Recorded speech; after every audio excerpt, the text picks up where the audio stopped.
a second. Okay, cool.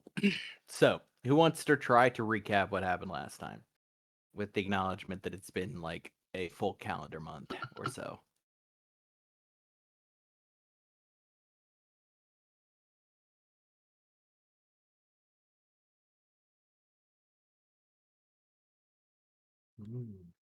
Sounds like Anyone? Cody's recapping. Shit. Okay. Trying to remember. Obviously, it starts with the vision from Awkward. Everybody, feel free to fill in as you remember things. Starts with the vision from Awkward. The core of which is a big storm is coming, and inside of the storm are birds and some kind of like panther-like cat. After waking up, I believe most of the information sharing and gathering took place at Bob's Bean House because it is currently raining very, very hard and at this point, pretty much flooding just about everywhere. And it was relayed to everybody that this was occurring. I think fucking Cam called it immediately about the Thunderbird connection. If I recall correctly. Like Cam called it out of the box so early on. But I also think that Harlow one of you got to the fact that the cats described are an actual like cryptid called Mishipeshu, which literally is like the front half is a cat and the back half is some kind of fish or serpent usually. And they are kind of the antagonists to the Thunderbirds in several like native mythologies. I believe where you had arrived at, because of Cam having dealt, you chose to get information, Cam, and to have this be partially your fault. Sure did. And the part that was your fault is you did talk to a very large eagle that claimed it was a Thunderbird, but was kind of a dick, so you blew it off a little bit. If I recall correctly, right? Yeah, and what you did have though was the way to try to summon them. The ritual that might be required to try to like get one's attention. So I think you were on your way to Amarosa's roof, if I recall correctly, to try to reach out, to communicate, to do something with the Thunderbirds. While this was happening, a sort of side plot was developing with Deb.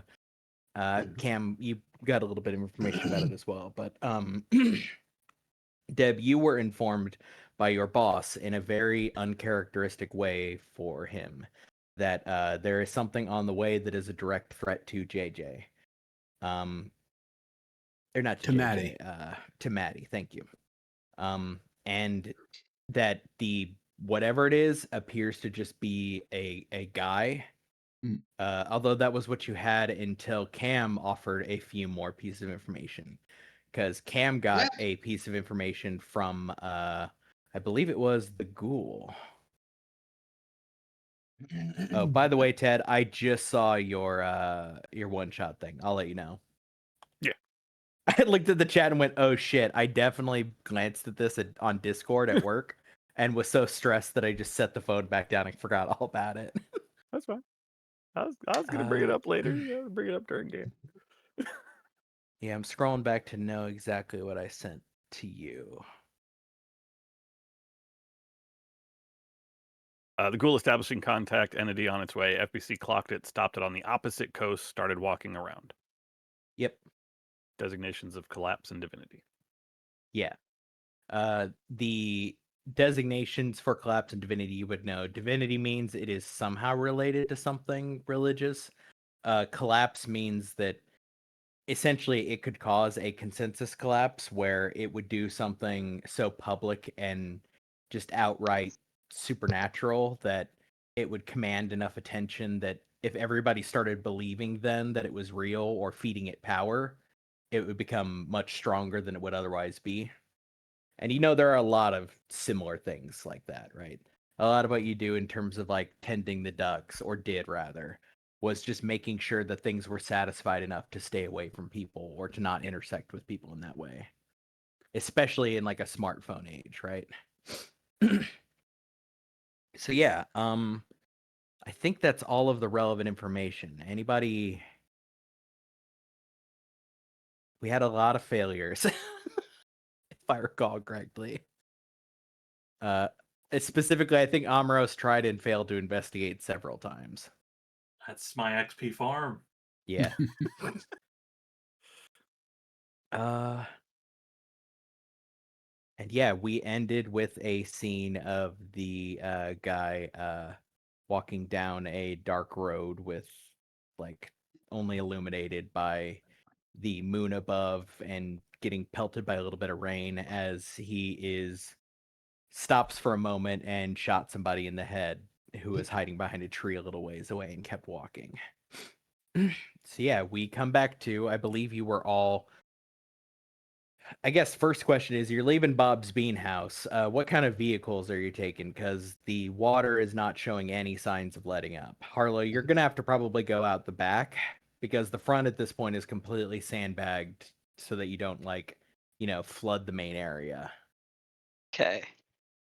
I'll probably take people out that way and drive my car at least. Okay. I believe everybody had driven here mostly separately, Okay. because the sequence was, I think, Deb. I'm trying to remember how it started. I want to say that Started with awkward messaging Deb asking about the whether you already said his name and I've already forgotten it. The boy. Maddox. Maddox. Maddie.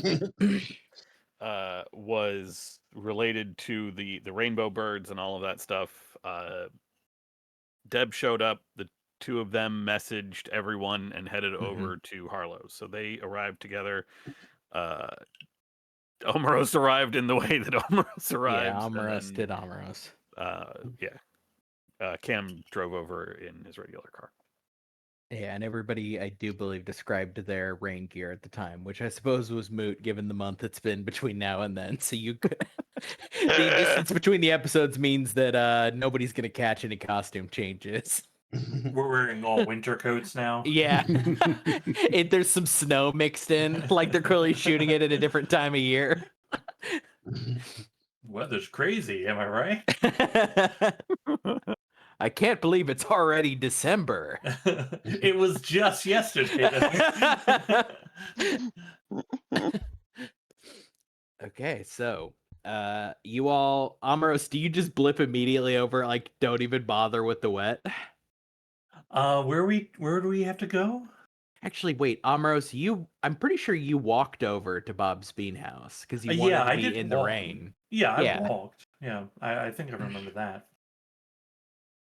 I think the suggestion was to go because it was asked where the highest building is, and it is your penthouse, right? Oh, so right. directly above you is roof access, and that's probably the highest.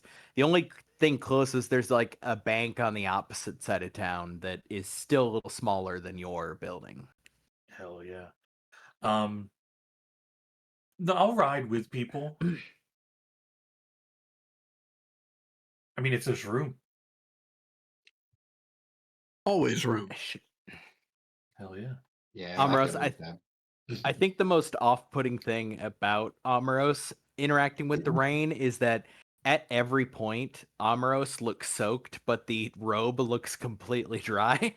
The robe is so hydrophobic that the water just slides off of it without getting wet.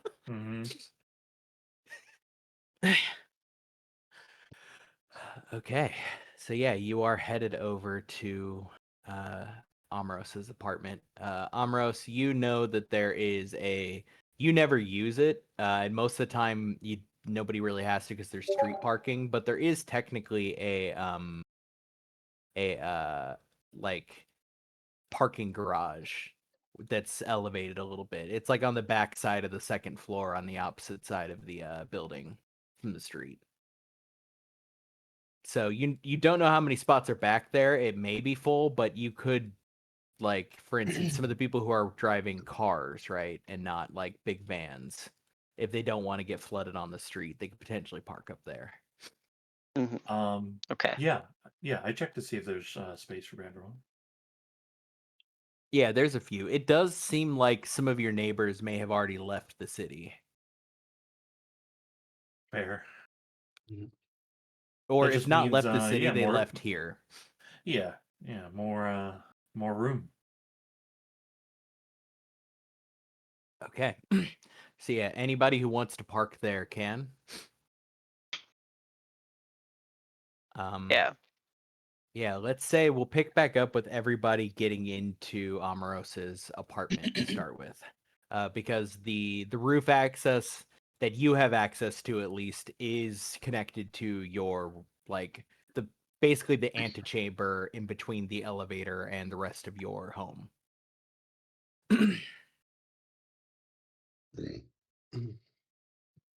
Hell yeah. I'll take everyone up the elevator in my place, or however I don't know how the roof access would exactly work. But I figure, like, do I need to tell the security guard? Do you think we could probably just take care of it on our own? You know what I mean? You could probably could just take care of teleport. it, honestly. Yeah, I know I can, but Yeah. you all can't. You know. I would prefer So- not to teleport. The two ways is the public, which is the staircase that feeds into one side of the antechamber, like essentially 3 sides and then 4 sides, but the fourth is your room, right? One side is the elevator, one side is the main stairwell, the one you had to run back up when you were jumping down it. Actually, when you drop down the elevator, I believe. And then the other side is a private roof access. Hell So yeah. you could potentially take the one you have, though you don't know where you keep your key for it, because you do just usually teleport. But you can break your own lock, right? That doesn't feel illegal. It's like the last time. I'm thinking of the last time I saw the key for that, and it's oh no, what's my cat's name? Oh no. They were playing Artemis. Yeah, Artemis. they were playing with it, and that was the last time I remember seeing it. I figure they have an interdimensional hidey hole that they've just been Sure. stealing things for They also- centuries. They keep it there along with like the actual key to your apartment that you rarely use. Like you've got at this point your backup key because you know the primary key got lost because you forgot that other people like needed it and didn't really Yeah. care until people started coming over.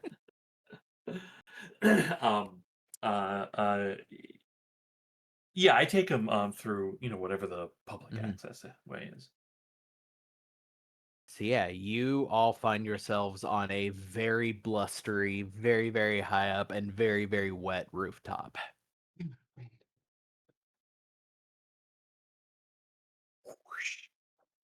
The wind What's is everyone blowing.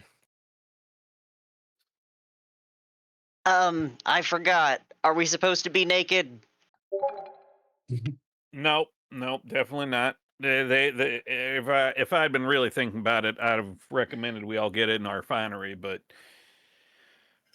wait, didn't we pick up something? I feel like maybe we did pick something. I don't remember. I feel like it's been a while since we left that coffee shop. Fuck it, we got a ritual to do.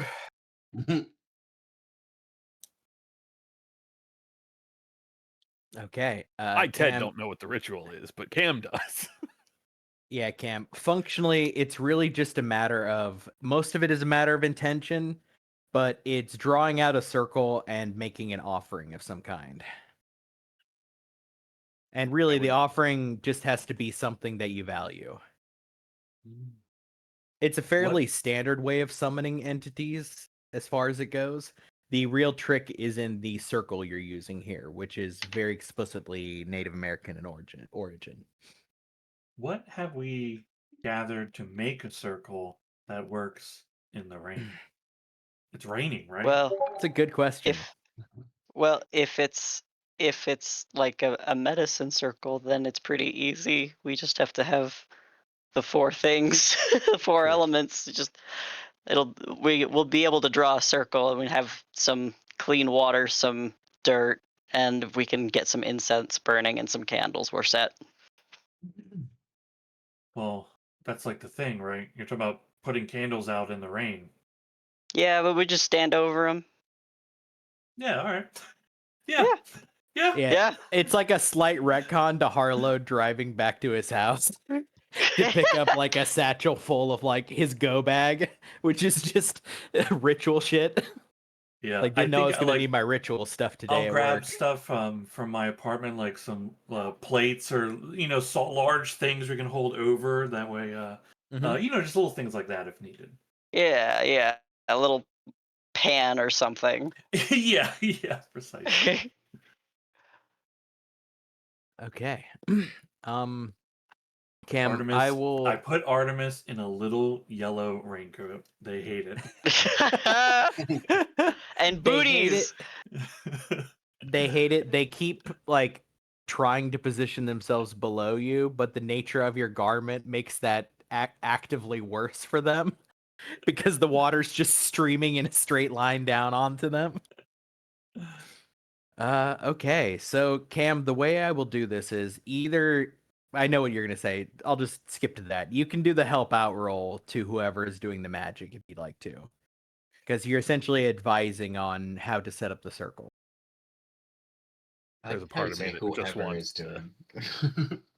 Like, There's I a like to part of keep me it that just open. wants to make that roll and watch You everything can. go wrong. Yeah, go you for it. absolutely Do it. can if you just take the initiative. God. Yeah, just do it. The worst You that are can happen is you get capable. experience. Yeah. I don't know if that's the worst that could happen. I know it's a guarantee if he fails.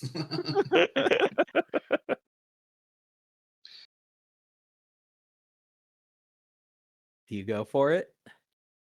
I'll go for it. Hell yeah. Yay! You're gonna, This will be- I need you to succeed now so we don't feel bad. Can I help? Oh no, we're Can gonna I feel help? bad. You can help, yes. Okay, I don't remember how we help. Hold on. It's a help out roll.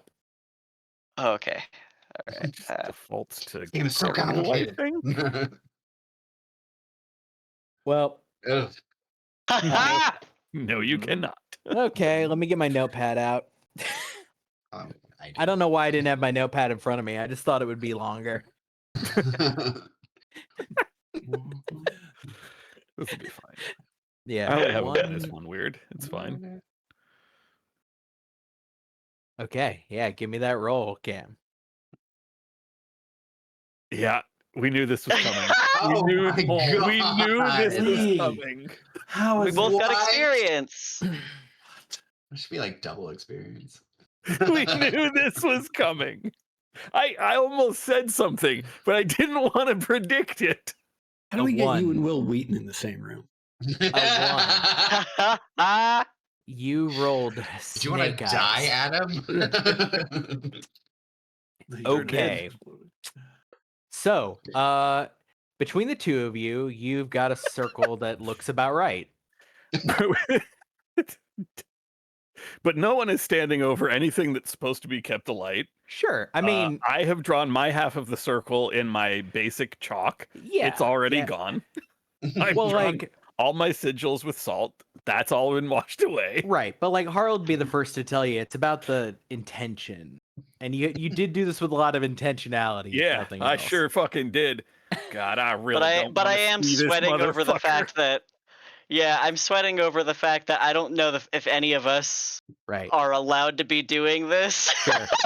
Yeah, this Harl You're not sure if we're allowed to be doing it. I definitely don't want to be doing it, and I am doing it with the full intention of not meeting a fucking Thunderbird because they're just the goddamn worst, as we established. So This is perfect. Harlow, I do want to Go remind ahead. everyone, and this isn't necessarily for Cody or Sean, but remember when we were playing in Max's games and he laughed at us and said, "You guys did a bad thing." This feels very similar.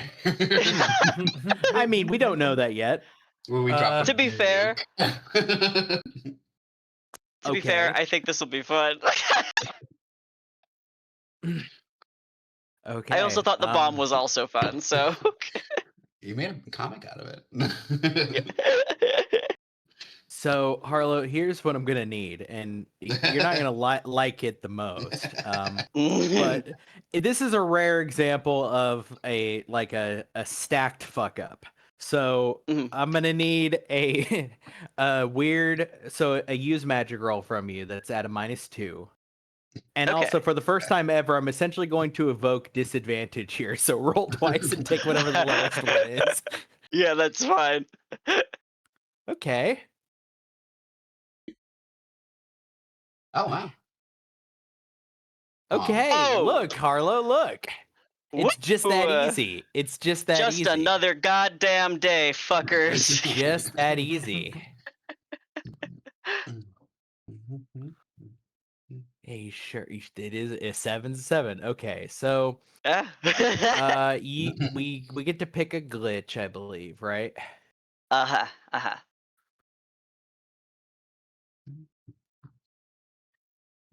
So actually, it was brought to my attention the other day that actually you choose the glitch, Ooh. and I decide Okay. what effect the glitch has. So moving Oh. forward, I know in the past I was picking them, but you pick Yeah. the glitch. I decide what it does. Oh, okay. Sorry. To me that felt synonymous, but I'm understanding what you mean now. Uh-huh. Okay.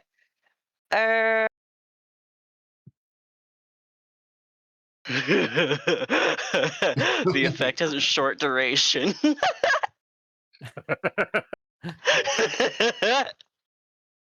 Yeah. You finish the incantation. You finish the again, it feels a little weird to you because it does kind of feel like you're doing secondhand, and you really didn't like. You were going off of what Cam said, and Cam seemed really confident, but a lot less confident as Cam proceeded to set up the ritual circle and kind of just like go with it. But you thought maybe if you rolled with it strong enough, right, that like the conceptual intentionality of it would be strong enough, and you did pull off something. So as you finish, You did pull off something. Excellent. You Yeah, We'd love to as hear you that with finish, magic.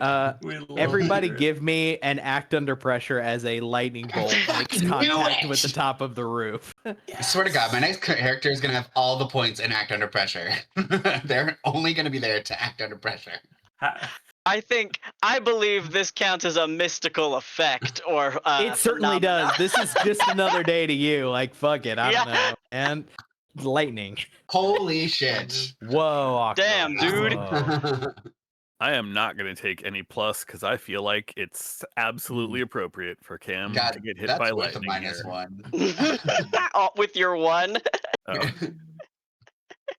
I forgot I'm actually good at this. Sorry. I'm actually the Thank best. God. I'm the best there's ever been at this. Oh, so this Okay. is the thing you're good at. Got it.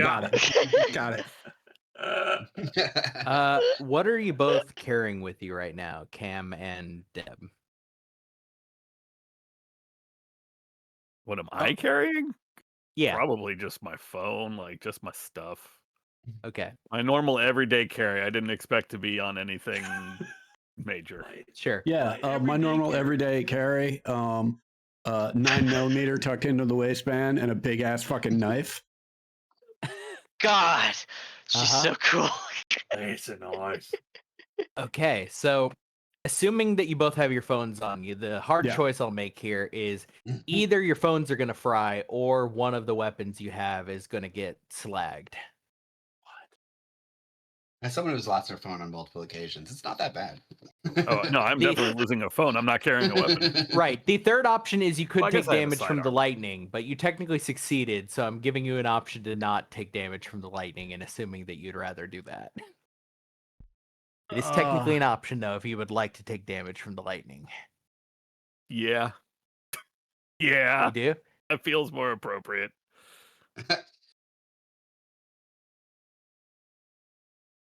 Yeah. and Or I- even I- like falling out of the way and crashing into something. Yeah, I'm not going to throw you off the roof. You succeeded. Yeah. Right. I mean, under the circumstances, I cannot lose this fucking phone. So, Sure. Wait, would I have flown off the roof if I failed? Don't worry about it. I don't like this game. I will say it doesn't necessarily have to be your gun, and it's a thing that you can absolutely replace, right? If you have a replacement that makes sense. It's just for the moment losing Yeah. access to it. Yeah, right? yeah. I mean, I think what makes sense, given that adjudication, is let's say it hits the knife and it's just too fucking hot to touch for a while. It's all That's fair. fucked up. Yep. Yeah. Mhm. It's just the handle is not dissipating the heat well enough. Yeah. It just you can't put your hand around it without burning. Yeah. Cam, you take 2 harm. Your armor is not going to do much for Yeah. lightning. Yeah. As your whole What? nervous system You don't have lightning armor. Unfair. as your Bad call. as your nervous system is racked with electricity, all of your muscles spasming and convulsing. And from the sky, there is a in basically the after image of the lightning as you all are blinded for a moment. Suddenly before you is to say it is an eagle doesn't do right for the scale. It is closer in scale to something like the eagles of Lord of the Rings, for instance. Mhm. Though as you look upon it, you realize that you are not fully seeing the truth of the colors that make up this thing's wings, of the variety of shades and hues due to the overcast sky and kind of the lack of light coming from above. This is an eagle on a scale well beyond eagle, and with a color scheme that you have never seen any terrestrial bird, even the ones that are like parrots and some of the more exotic. There is almost an artifice and a craft to how varied and beautiful the intricacies of this thing's feathers are, as you all feel the beat of its wings, and mostly feel it as all of the rain seems to drive sideways for a moment, all of the wind flowing towards you, precarious for a moment as you stand on this roof. And it lands with its wings. It doesn't it doesn't, as with most birds, pull its wings in to sit. It stays with its wings fully outstretched next to it, seemingly at rest while still having its enormous wingspan, basically going in terms of width, filling up the roof and extending over on each side. As you all hear a voice ring out that says, "You have asked for audience." Help me out Can with the I visual here for a second. How big is this bird? How big is the wingspan? Probably about 20 to 30 feet. Awesome. It is, like I said, it is a bird on an almost eldritch scale, right? Yeah. Like the kind of shit that only exists in fantasy, because if we saw it in real life, we'd panic and run screaming. Yeah. The mouse part of our brain would be like, oh my god, that flying thing is so big it could kill me immediately. I mean, Deb Artemis hasn't pulled the hisses. handgun, but the hand is, Uh-huh. I mean, it's in the hands. Hands behind her back on this weapon. Mhm. I have to ask, is this the one I worked with before?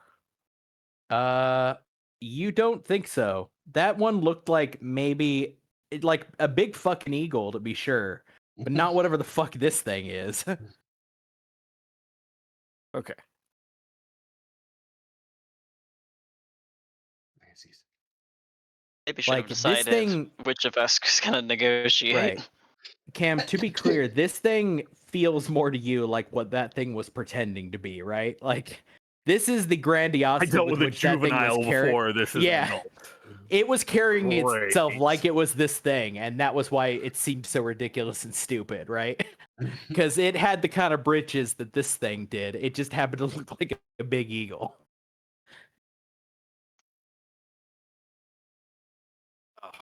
Well, that Well? fucking hurt.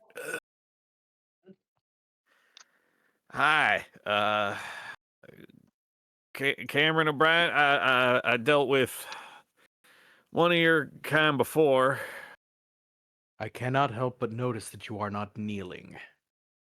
Oh, I know. I'm on the ground all the way because, yeah, that didn't feel good. But Prone please is not make supplication. what? Prone is not supplication. Yeah, it's not. You're right. But I can barely move. That really fucking hurt. So yeah, call it You speak punishment for already. these? I've already we all dropped. speak together. Same. Immediately. No, don't do that now. He's just gonna get it. Oh, okay. Well, too late. Look, we would like to speak to you about the current ongoing conflict with the what were those things called? I whisper the name Mishu Peshu. Yeah, it's Mishi Peshu.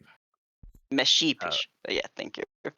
With the Mishipeshu. We understand. As you say Mishi Peshu, I knew I shouldn't have said there that is a fucking peal word. of fucking thunder and a cry of like it should be on the register of a bird, but it's coming from a fucking like system so big that all you hear is the bass as there is a roar. And its head swivels to you, one far too human eye looking at you, Cam, and it says, "You speak the name of the foe in my Yeah, presence." we want to know how we can help you put an end to that because well, I mean, this storm is real dangerous and there's there is a certain amount of stability that is normally to be entailed. I'm sure you've heard all this before. I mean, like I Yes, you said, wish to become our vassal. that's not even remotely what I said. What's that? Vassal? A vassal. Servant. Yeah, No, what's your vassal? You would be. What is that role? To worship us. And what does that entail? Offerings, mostly. Though some among you may prove useful. We would ask the services of your godblood there. The head, points towards Amros for a moment. Well, I can't offer you worship, but I can offer you respect. I kneel. Yeah, there is a preening. It amidst the what should be completely soaked in damp, right? There is a ruffle of the feathers as if they are too dry, right? Kind of self-satisfied, like you doing this.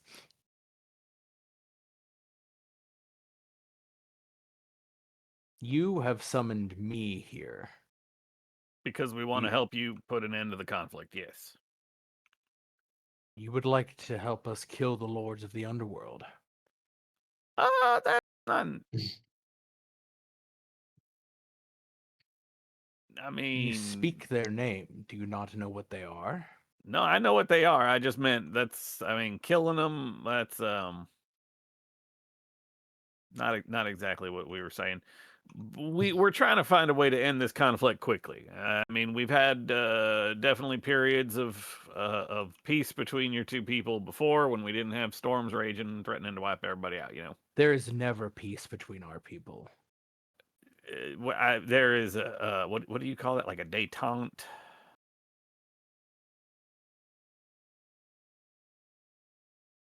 You know what I mean? No. I look We around can at everyone help else. find we can help find a peace between you here and your enemies who are here. We can give you something that you may want, them something, and then you will have no reason to find conflict with each other.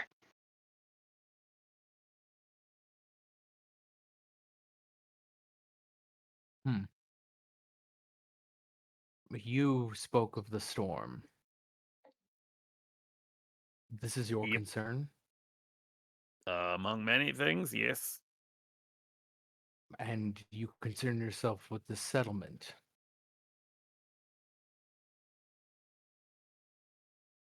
The settlement? Yes. Yes, this place you stand upon. Yeah, we happen to enjoy this place, and your arguments are dangerous for the ones below. That is regrettable. However, war is war. Could there be a different battlefield? An interesting proposal. In exchange for your assistance, I could endeavor to take our battle elsewhere, divert its path. I look to the others like, okay, that could be something. Yes.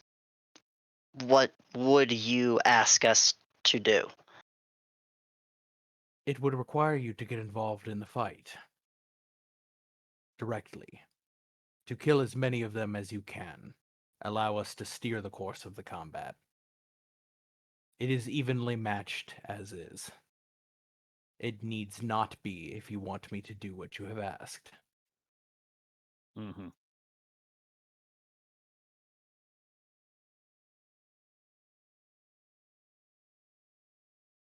You have not observed the appropriate customs and rites in this, but you comport yourselves well enough, I suppose.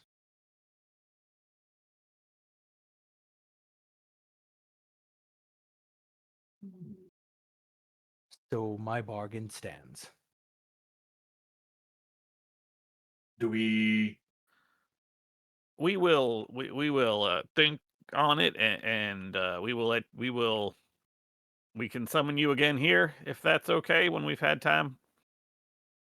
Summon me only if you agree. You know what? That's fair. That's fair. I would hear your response spoken to the sky after a clap of thunder. No Cool. need for this poor imitation. It gestures one of its wings to the circle as you look around and see one of the candles slowly rolling off the edge of the roof.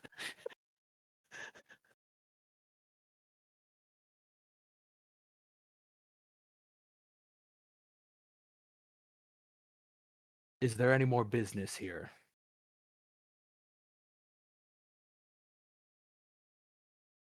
Are there any questions we just want to ask them and see if they know anything about? Think they might. It's kind of know banking on not having enough time. Yeah.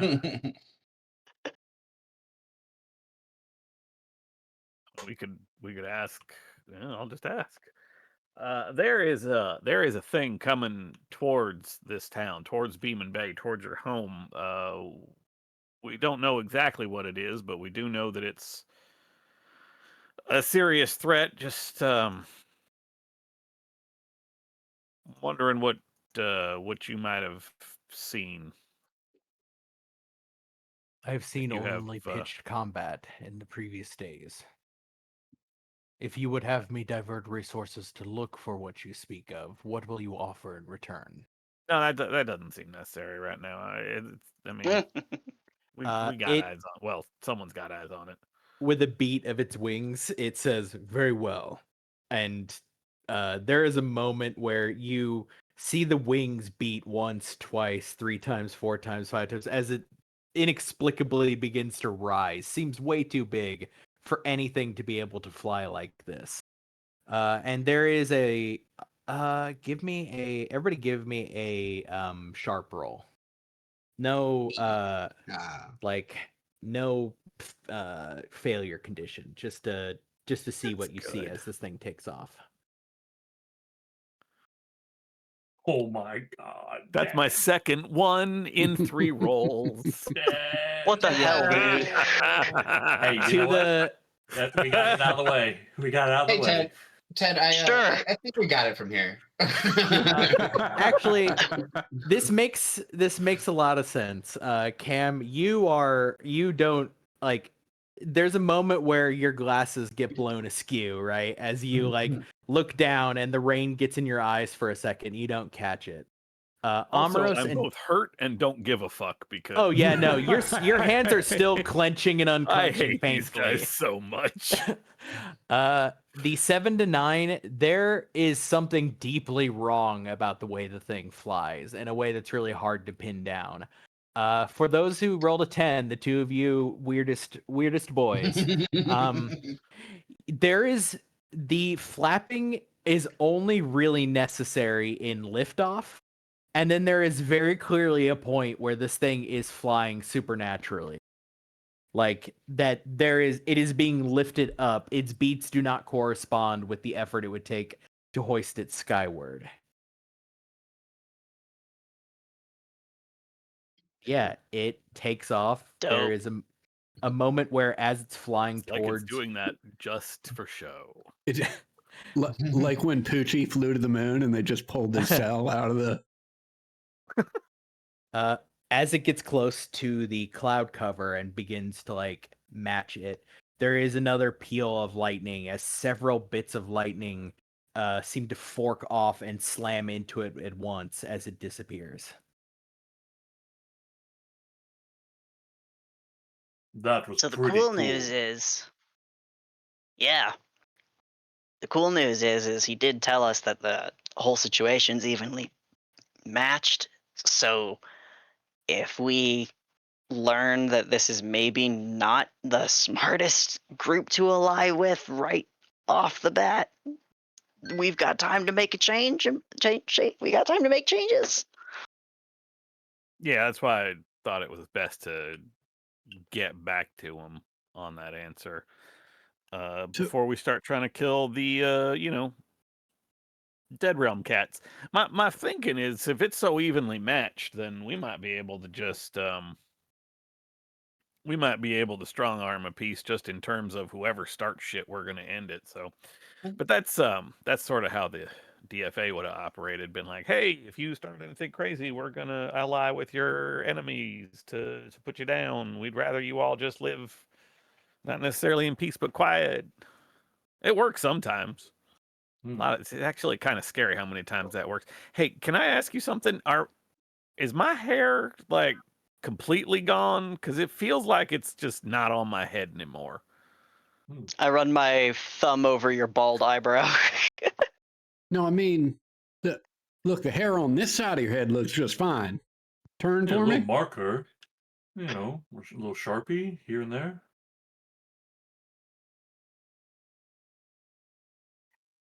I hate those guys. All right.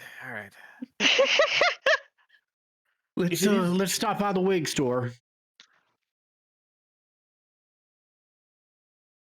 If they are evenly matched, then I wonder if there's a way we don't have to pick a side at all, but can disincentivize either of them or both of them. Isn't that what I just said?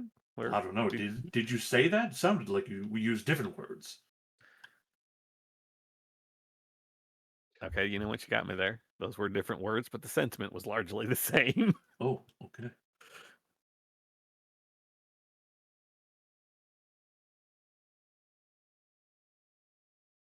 I mean, but obviously that means it's a great plan if two of us came up with it. So Pretty good. I still think it's worth talking to. Underworld Panthers. Yeah, exactly. The Meshy Yeah. Pichus. They didn't tell us why they were fighting. No. Did we ask? Didn't ask.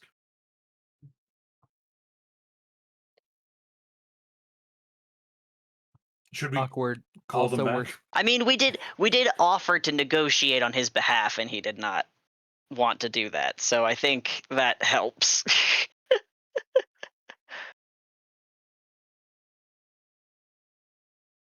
Awkward. Worth mentioning. Now that you've seen one, you could definitely tune in on it. Ooh, I was You've gonna. seen it. You've made contact with it, right? You know what it is now. Specifically that one, right? Yeah, get inside its mind. I don't think anything right now. Okay. I was gonna sensitive, but I was Just trying the to mind of figure a out god. how Yeah, you're good. sensitive, how I could sensitive it, but I don't think that You- works either. You're good. I just wanted you to know that it was explicitly know that it was in your toolbox. Oh, I'm gonna fucking do it. Bro, tune in to a deity. I would. Indeed. Can I try and Yeah, go apply ahead. some first aid to Cam? Sure. That's just a help out roll. Yeah, I think you can do a help out to assist Cam in soothing their own wounds. If that sounds okay, Cam. Mhm. Just helping you keep steady, because right now the issue is your hands keep spasming.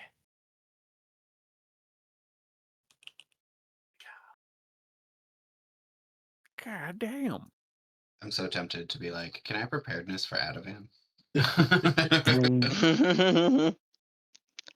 Is that one that you have advanced, or is that just a regular move? That is just a Sure. regular one. Unfortunately. Oh, sorry. Yeah. my bad. That's still So a +2 plus to one, my yeah. medic. God Oh damn. my goodness. Whoa. Ted, you've cleared it. You're beyond. I'm fine. I just gotta shake it off, take out my hands. There's a couple sparks. Shake out my head. My hair's back to normal completely. All right. We're good. Cam, the only place that you've got the Lichtenberg like lines is on your it looks like it's like on your ankle. Like the lightning clearly originated, traveled down, hit your boots, and then grounded, right? But there's a brief moment where it like burned the shit out of your ankles a little bit. Yeah. The Lichtenberg things are just a fancy name for literally like lightning marks in the skin Lightning scars. that happens when people get hit by lightning. Yeah.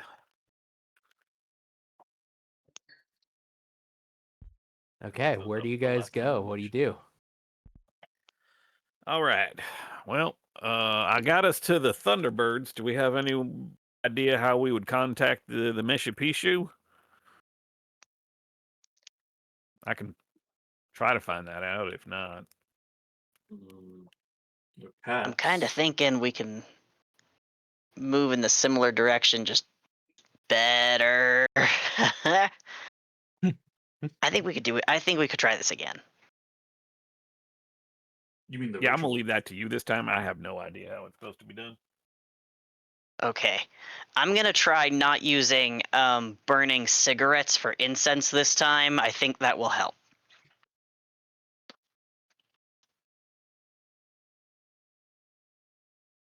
So is your intention to try to summon a Thunderbird again? Because what you currently have is the ability to summon that based off of this. If you want to figure out how to summon the Mishipeshu, it's probably going to take some digging to find the correct forms. That's fair. My thoughts were to try this similar ritual again, but with different intention. Okay. Yeah. I'd like to go for it. Yeah. Just a weird roll. Well, hold on. Should we get to somewhere? Number one, probably out of the rain, and two, somewhere important to one of these Meshipishu. But to like a basement? Or like a cemetery or a morgue, given that they're, underworld and all that.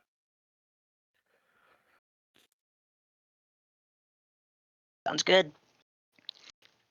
I love a cemetery seance.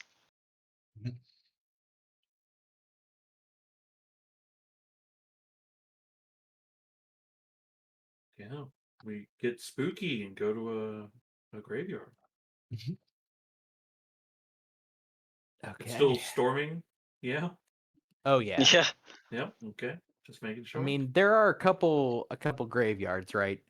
Still, so Harley, you're intending to try to use the Thunderbird ritual to summon a Mishipeshu in a place significant to the Mishipeshu, right?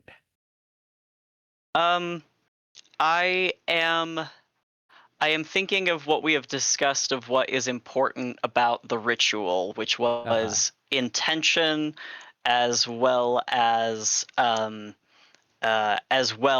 was offered. And so what I want to do is follow the spirit of that ritual, but do the intention towards the Mishipishu. Yeah. Got it. Okay. I think I would gate the precise implementation of this behind an investigative mystery roll, just to get some more Totally information. valid. Yeah. Yeah. Anybody can do Honestly, it I would have even as you're handled. driving over. I would have been fine with like a minus to the roll as well. Yeah. Mhm. You said think it's just- investigate. Yeah, I think this mostly follows like what Harlow would do, right? Is like, okay, I don't Right. know, but I can know. Yeah. Do a Yeesh. Google on the way over. Yeah, so hold 2. Woohoo. Investigate a mystery. Where are you? Where are you? Where's your? There you are.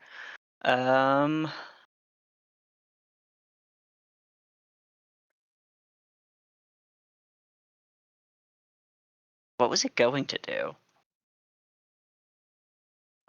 So this is about the Mishipeshus, right? Just broadly on Yeah. like a mythological level.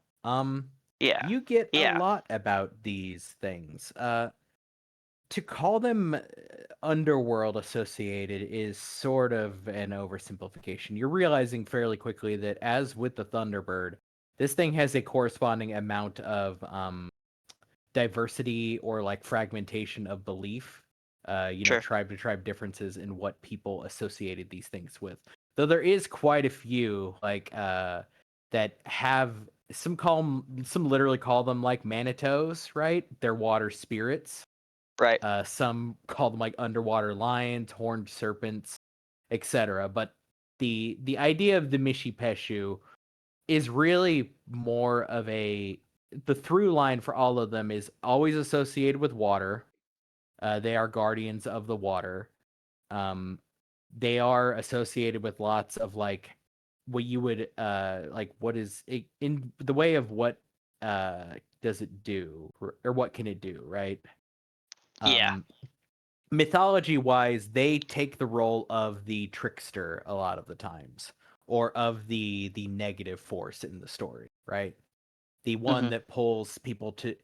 Some of this could just be associated with the way that the fear of water can manifest, and the fickleness of especially those who would travel on the lakes, because the lakes historically were incredibly dangerous for a long, long time.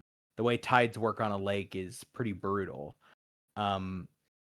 But oftentimes it's the trickster, or if not trickster, they are the villain of the piece. Though Mhm.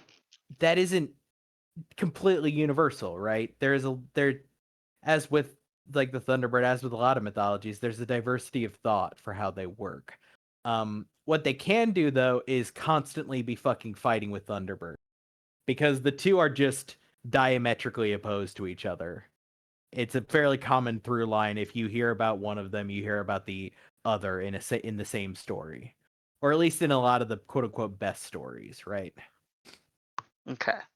So that was a dump of lore that I think mostly made sense. But it's more of it's less directly what you asked and more of like the spirit of what you're getting from the question, right? Precisely. Yeah. Yeah. And a weird one. What can hurt it? Yeah. So, hurting it is it's kind of story specific. Most of the time you can't hurt them, you can simply drive them away. They can explicitly be hurt by Thunderbirds, partially because of the way their two mythologies are positioned against each other. It only really works if the other one can hurt each other. Mhm. Also I forgot to mention the what can it do. They are often associated with like being helpful. If there are shaman who have one of these as their like spirit guide, right? They provide like medicinal. They're very intelligent. Yeah. It's like Yeah. medicinal. They can be friendly, right? Depending on the story. They can be useful. They're not inherently and categorically quote unquote evil. Mhm. But yeah, with regards to the what can hurt it, in keeping with the Thunderbird theme, probably if you try to like again like hit them with lightning, hit them with electricity, maybe if that's close enough in Our concept. gremlin box. Right. It's if the concept holds that electricity can hurt them, right? Because Thunderbirds can hurt them. How far can you extrapolate on that, right? It's at least a line of reasoning you could follow. Like, for instance, a taser might be functionally something that could hurt them way out of proportion with what it is, right?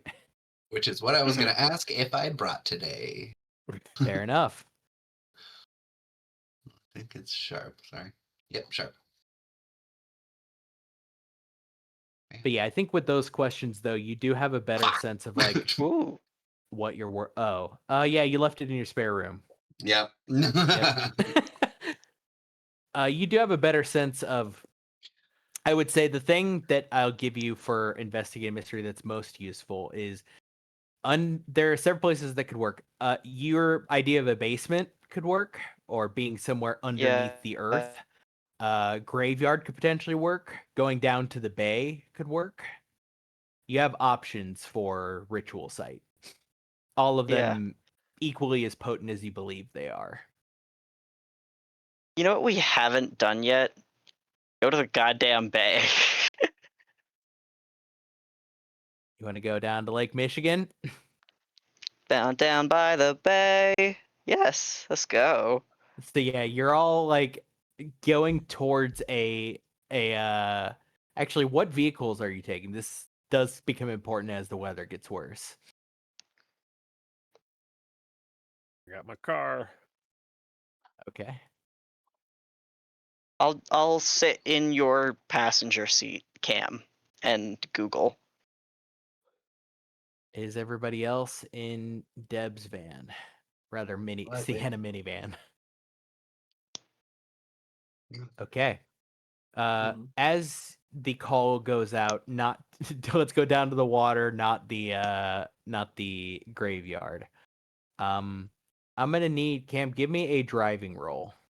Deb, you're good with the vehicle you're driving, but the water is starting to get a little bit problematic. Cam, you are hitched up a little bit higher than some cars, but still, you're not in the truck, right? Correct. I'm just in. Right.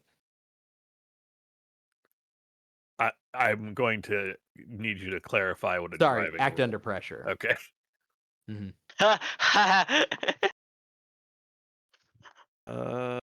You know what? I'll take a +2. Why not? Sure, I love that for you and me. Did not make But a fucking mostly difference. me. 7 to 9 would have been the same. I should have just taken the 3. Yeah. I think it's the old, you might lag behind a little bit, or have to tell Deb to slow down, or you can keep up with Deb, but you might risk damaging your car. It's like you might hit some of the wake, right? And it might like fuck your shit up. Because right now you're doing pretty well coasting off of Deb as far as like, riding the wake. But you're not doing it exactly right. Deb is factually just a better driver than you, and is also driving a superior vehicle for the moment. So the choice is yours. I don't think we're in any major rush, so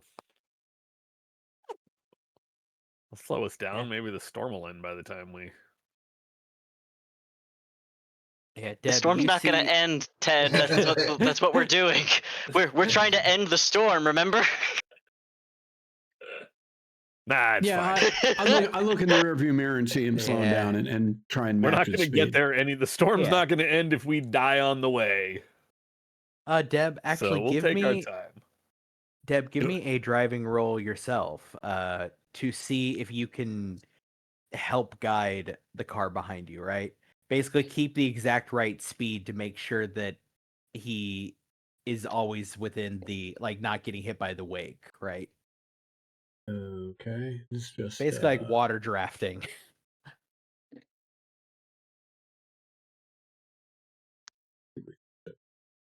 I believe it's an act under pressure, act but under with pressure, your Plus bonus.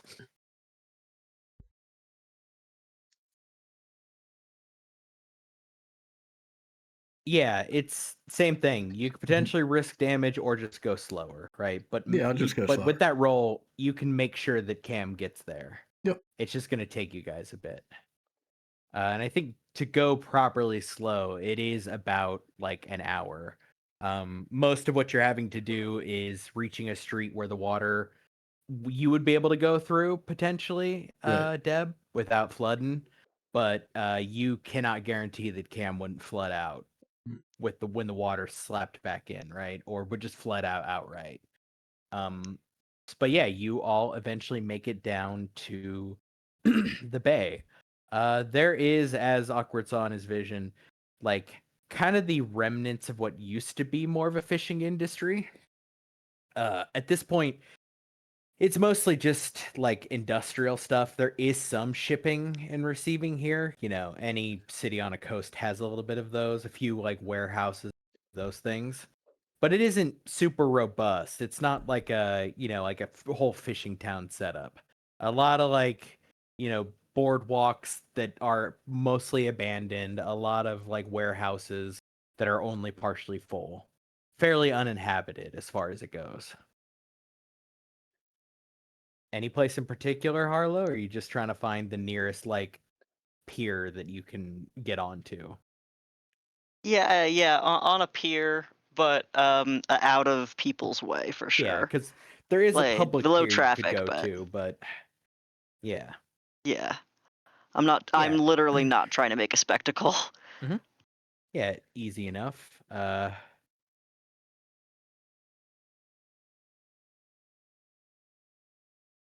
Yeah, you find it probably once was a fishing pier. It's pretty dilapidated and broken down by this point.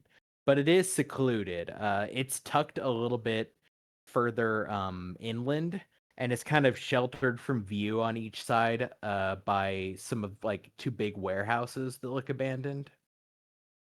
Cool. It's But it does perfect. give you an unobstructed forward view of the bay, right? Yeah. Let's do it.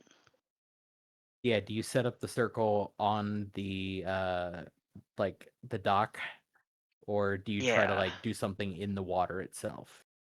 I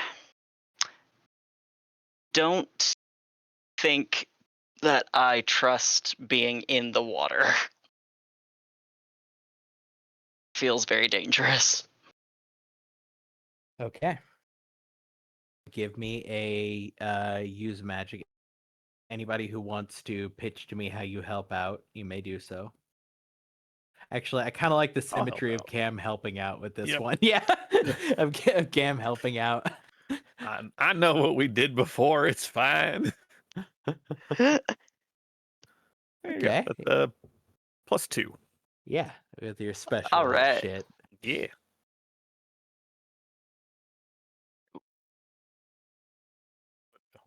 Actually, is the Nice. yeah.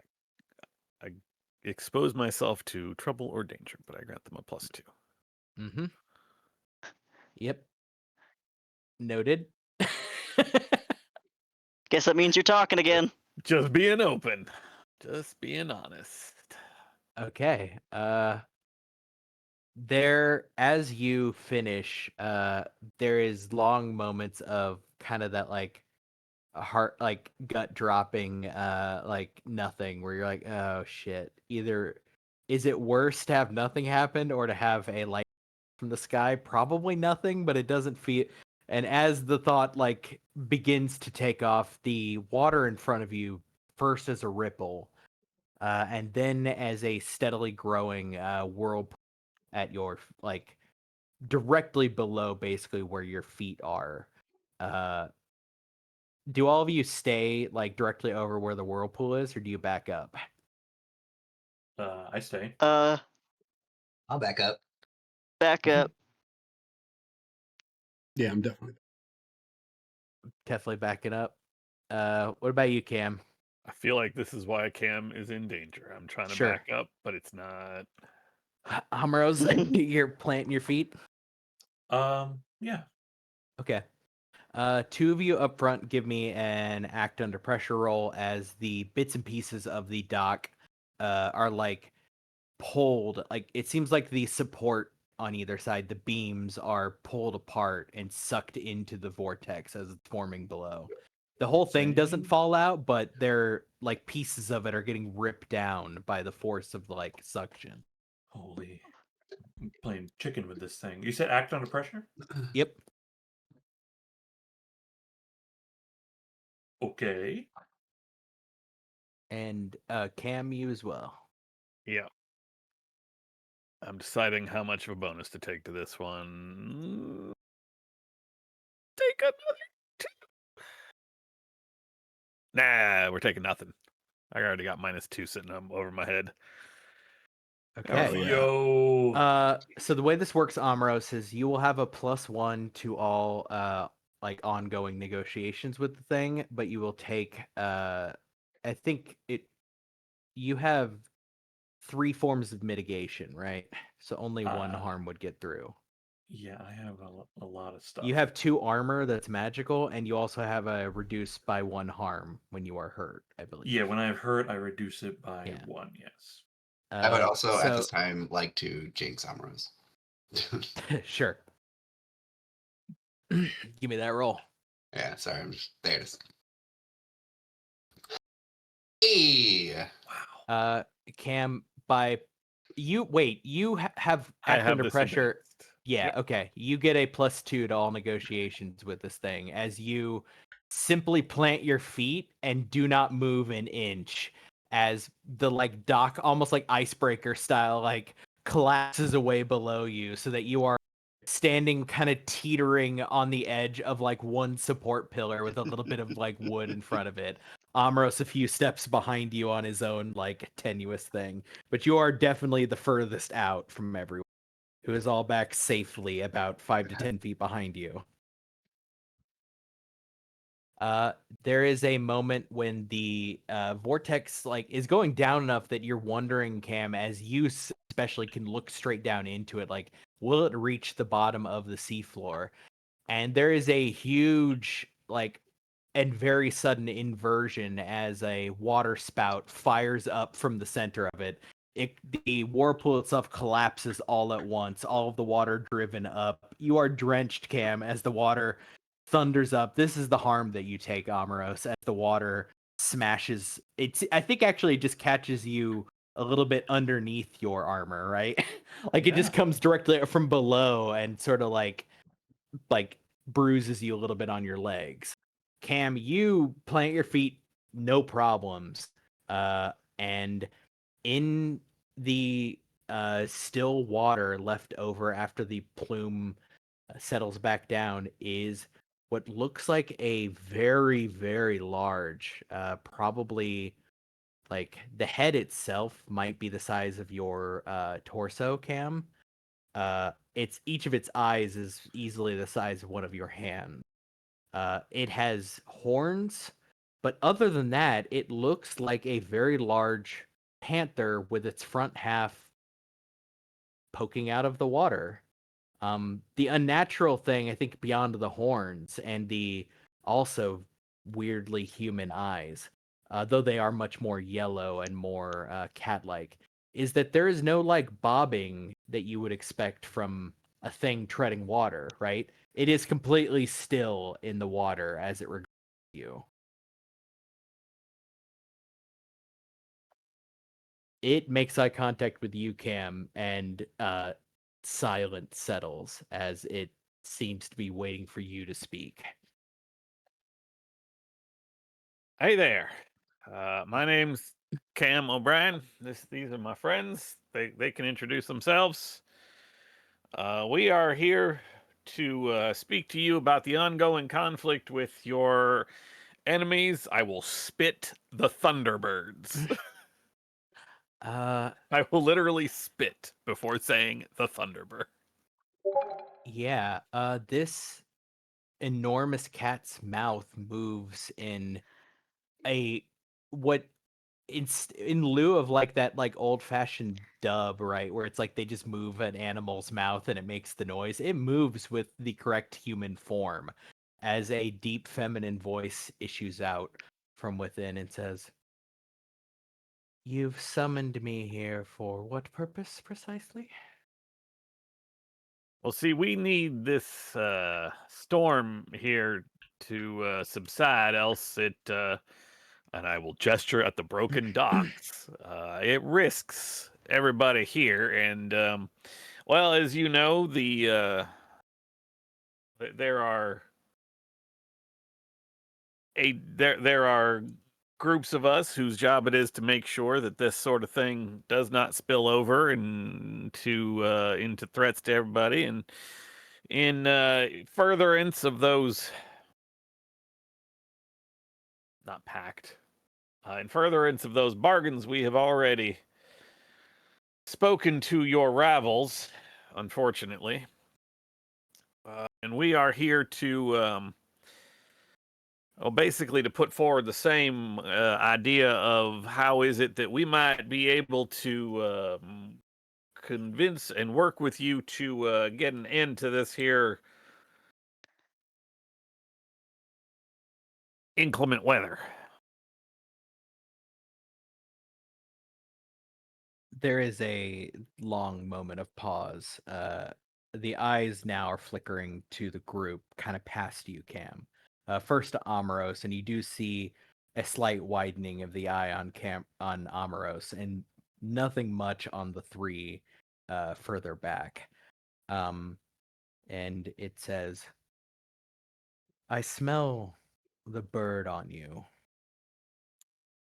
I take it you have found them well. Your great protectors, they take with one wing as they give with the other, shall we say?" Our great protectors, yeah. That's certainly one way to think of them, as I will show off uh, the scarring on my leg. Yeah, we spoke to them first because, well, it's not the first time we've had to speak to them and make them calm their feathered asses down. Sure. You understand we are at war, and Sure per do. that war, the storm is not our doing. We are the water. Look at the dock that has been shattered around me. Yeah, there's no self-awareness in that regard. We do not call the storm upon ourselves. What benefit would we have in it? They use it to draw the water up to them, so that they might kill us better. We respond in kind.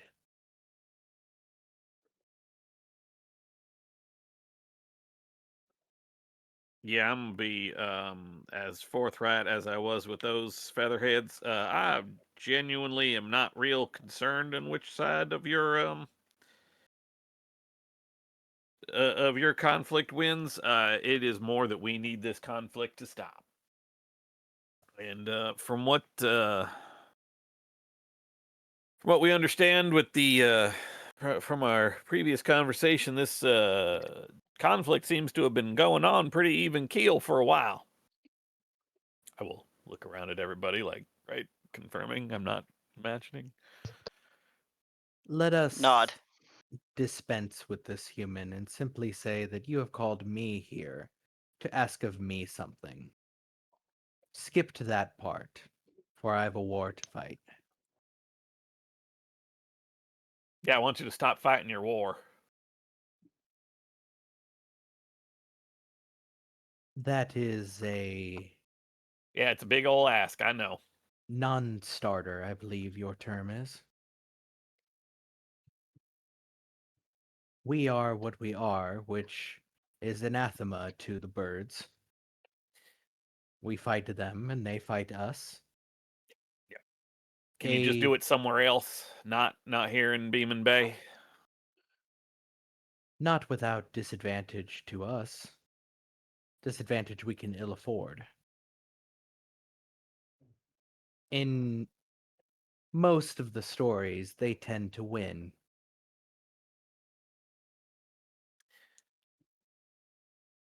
I'll have to take your word for that one. Yep. See, the thing is, they've already offered to put an end to the storms if we help them fight you. If we To kill if we were us, to I assume. what's that? To kill us, I assume. Yep. Exactly. And I assume that you would make a similar offer if given the opportunity. that largely depends. Is this a threat? No, this is a negotiation. I mean, I'm gonna be honest. I don't like those Thunderbirds very much. In addition to the fact that the Zatma here, they're They just kind of pricks. So I get why you're fighting them. I do. I genuinely do. But yeah, we can't have that going on. it is not in their nature to consider much those that crawl along the ground. They pay attention to you when they wish to, or when they desire to be worshipped. If you threw your lot in with them, you could probably leverage it to great advantage. Why are you fighting anyway? What brought conflict in the first place? Our conflict is eternal. We fight when we find each other. We do not always fight, as we are not always together in this way. What led to this conflict in specific is a large clan of us gathering in one place for the first time in an eon. Why would why would that Having a happen? party? Party, yes, a celebration. Of what? New births. The first time in quite some time.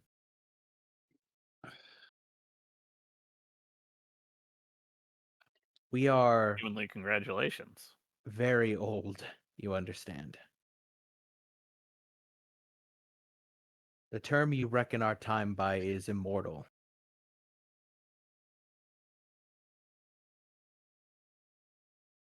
It How is not long do you need to stay congregate? How long do you need to stay congregated for? until the conflict is over now. Were we to Well, disperse, they would kill us as we ran.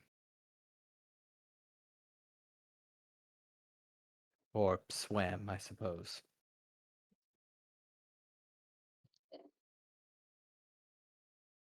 But say you had protection while you were dispersing, someone to keep them from striking at your backs like cowards. That would be enough. You would be able to go back to your homes, and then this conflict would come to an end. I am not a speaker for my people, necessarily. I just happen to be the one you have called.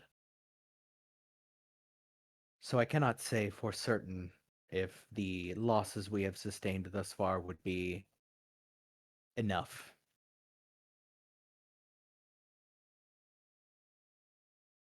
but surely protecting the young for that must be important to you. An argument could certainly be made, yes. What you propose puts us, you understand, at risk. We would need an assurance from you. This would expedite my negotiations with the others of my clan. You cannot simply promise this thing to us, as you may cross us, and if you do, you could kill more of us than had we just ran to begin with.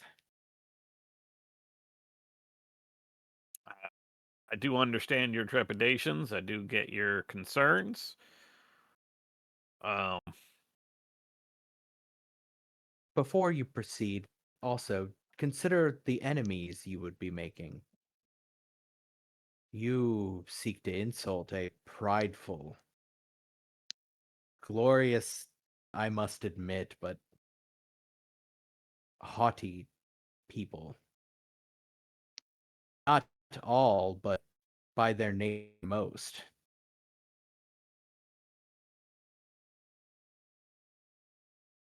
They would not take this intervention you speak without retaliation.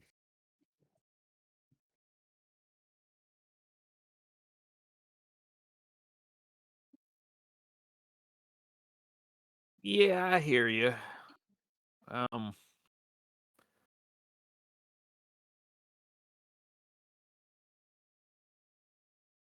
hear you. I do. It's just number one.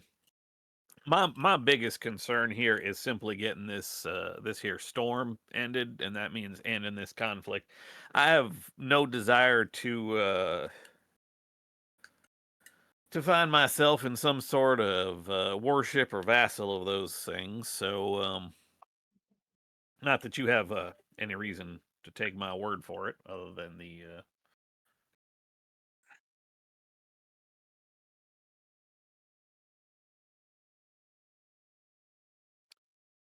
Would any of you be willing to bargain with me? An initial exchange of something you want for something you are offering. A show of good faith to prove that you are capable of such a thing. Yeah, I mean that's. I think that's a thing that a lot of us would do. We are.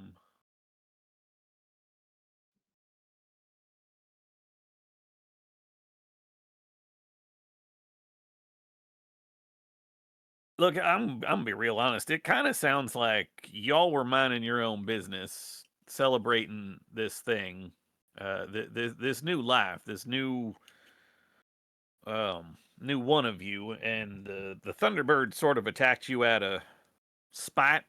Is that correct?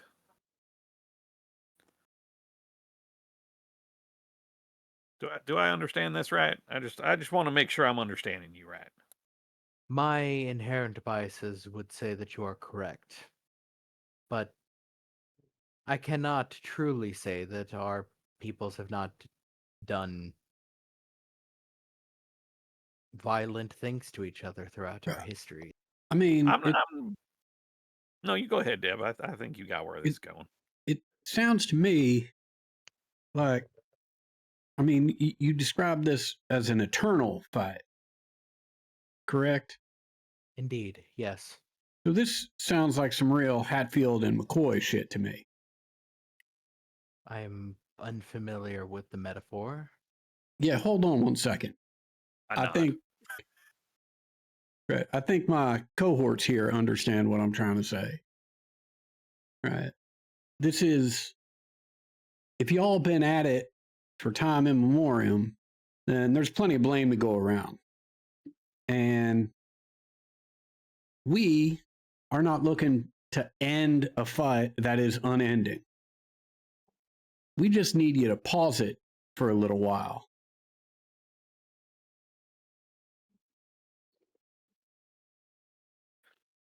Also, I'm going to go out on a limb. I think everyone deserves to have a baby shower. I think that's fair. Yeah, I mean, those lines, but a little different said. I think the new one, your new little one, I think they can definitely be considered innocent in this whole conflict. They ain't. Well, I don't know how fast your kind get to fighting age, but I imagine that they haven't Quickly. been. Okay, Mm. have they? But so quickly they've been fighting already. Not yet, but the necessity right. will arise soon. Well, yeah. As unfortunate as that is, the fact is, right now they're still sort of innocent to this whole conflict, and so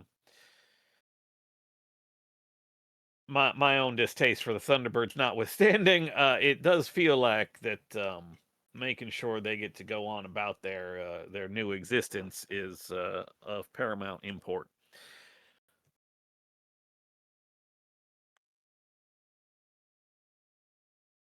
I can't speak for everybody here, although I doubt there will be much dissent when I say none of us have any real desire to join this fight on the sides of the on the side of the Thunderbirds, unless we find ourselves with no other real recourse to put an end to this conflict.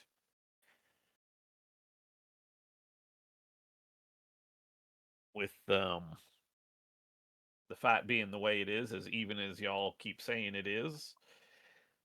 It will be 1-for-1 until it is done. So us getting involved could put a real stone on that scale, so to speak. Whichever of the two of us you killed first.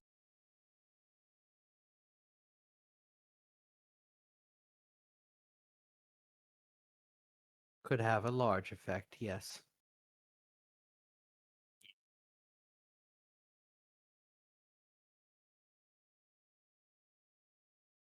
Is it still storming? Oh, yeah. Okay. Just want to make sure that there's still lightning and thunder going on, just in case we feel like a sudden summons.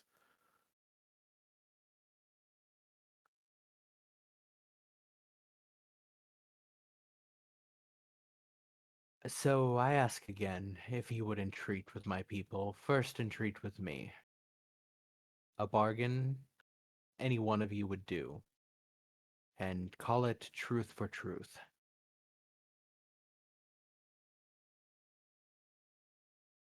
Sure. You just want, yeah, I would say it depends on what the bargain is, but I think that can be done. I What gotcha. you're asking exactly, I mean. I am given to know, when necessary, a great many things. The waters speak, the deep places know things. So if you ask a question, there is a high likelihood I will know the answer. If I do not know it, I can find it out fairly quickly. About any of you, or anything.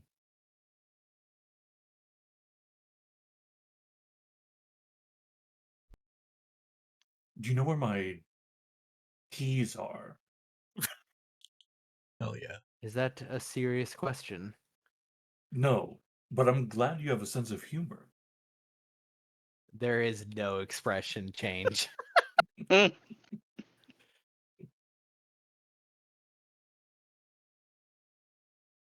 A trick would not be a trick if it was obvious, would it? I suppose not. Wait, Not does a that good one, mean you anyway. hid his keys? Who's to say?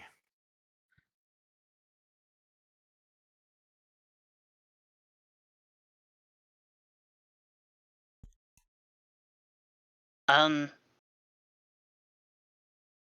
our friend Awkward here has a connection to ancient familial lines. And these lines keep getting exterminated in really bizarre ways.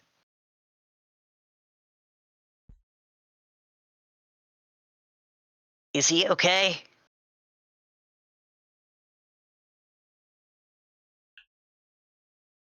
The simplest answer is no. Uh, The- what? The answer you're looking for is that you've described the lines as being destroyed, yes? The lines Yeah. Consider it then not a destruction, but a consolidation. Oh my god. Sufficient answer to your question, yes? His eyes are just saucers. Sufficiently I- discomforting. Have a question for you. Yeah. Where did your name go?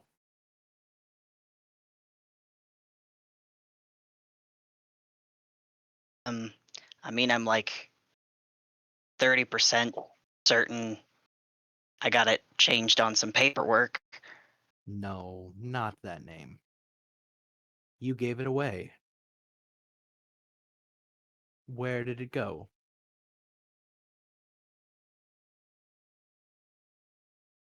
Where is a great question. But I did give it to somebody. Somebody has it. You traded it away. Yeah. I wasn't really using it. Very well. Thank you for your answer.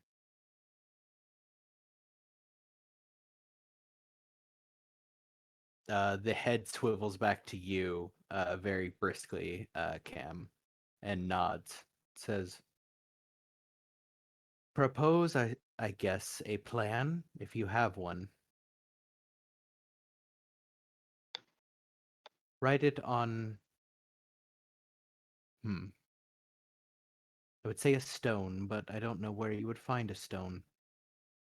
Write it on some paper and drop it into the water. And I will know your answer, and I will be able to negotiate. Okay, there's plenty of places for us to get stones, but paper is a lot easier. We will do.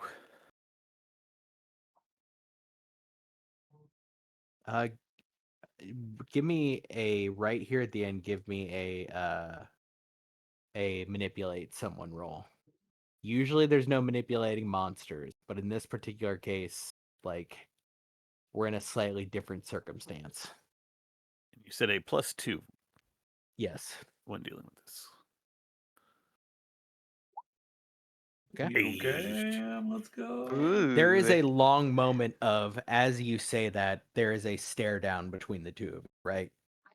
And you are looking into, really, you can only look into one of these things' eyes at a time, right? Just because of the distance apart and how big. But it seems to make it locking onto both of your eyes. And you get the sense that in this exchange itself is some kind of, there's a language to this, right? You have already done one thing, which is hold your ground and not be intimidated. You have negotiated in good faith. You've been cordial. You've stated yourself the enemy of the Thunderbird. And in this last little thing, this thing is simply regarding you, waiting for you to break your cool, for lack of a better word, right? And you just stare stone-faced. Hold your ground. From everybody else's perspective, the two just stare at each other for a full uninterrupted 2 minutes in the silence of the thunder and lightning. And then it nods its head. Give a And little wink when it nods.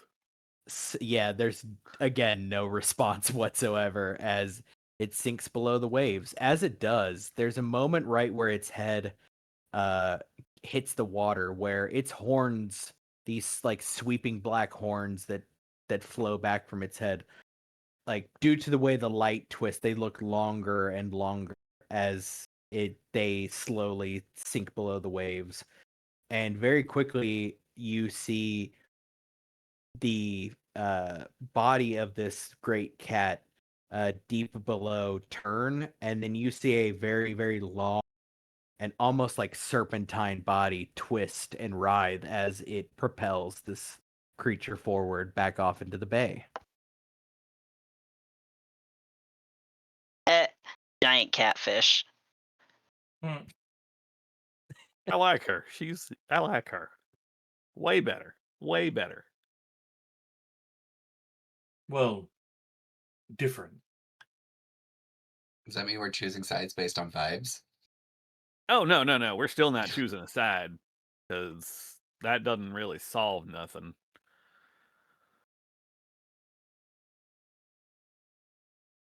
What do you mean? Getting involved in that fight, like joining one side in the army. I mean, it's a never-ending conflict. We don't, even with us putting our not- stone on the scale. I mean, it's not about that. It's about doing something to save Beeman Bay. And the Well, yeah, only no way shit. we I'm talking can about the conflict as a whole. Well, yeah, but that's what I'm saying is we either get involved, which permanently marks us as the enemy of one eternal being of some kind, or we don't and the city gets leveled. I don't. I think we're speaking kind of. I'm involved. I want to get involved in getting this whole thing stopped. I'm not getting involved in helping either side beat the other. I mean, the other thing too is if we just force it out of Beeman Bay, doesn't that make it someone else's problem? Now, don't get me wrong, I'm stuck here, so as long as it leaves here, I'm safe. However, it does kind of seem antithetical to some of your morals to doom another city to save ours. yeah, exactly. That's why that's why I think getting them to stop the fight for now. I think that last bit, getting them Meshipishu some cover so that they can just disperse and not have to worry about getting hit from behind by the Thunderbirds while they're trying to go about their business and leave their baby shower, whatever you called it. Then conflicts, or at least the storm, is over. The conflict ain't ever going to truly end unless we want to try to enter into a protracted war that has been time eternal before now. That just seems. I read a fable once. It was about, I don't know, I think getting rid of a fly. So they got like a toad, and then the toad was a problem. They got something else. I think the point is there something else we can bring in that might disrupt it, and then bigger than a Thunderbird? I don't know. If we're trying to think outside the box. I mean, actually, a borderline immortal creature that could put in some sort of serve as like serve as like a nuke, serve as hey, we don't want to have to use this. Nobody should ever use this. Don't ever make us use this. Stop the fighting so we don't have to use this. That's what a Thunderbird is supposed to be. The Thunderbird is that. That's supposed to be. That's the issue we're having. This fight would be over already, and it's not. The well, I mean, are standing up to the Thunderbirds. Well, no, that's the story, and that's even what that's even what the Meshupishu said. The Thunderbirds are human protectors by design. Even though the battleground is on Beeman Bay, we are dealing with the highest authorities here. I wouldn't say the highest authority. I'm confused by that, but sure.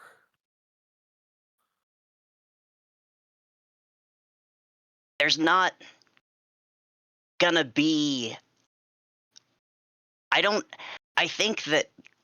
I think that an authority over the Thunderbirds is those, as annoying as they have been, they are not evil beasts, Neither are the Meshupishu.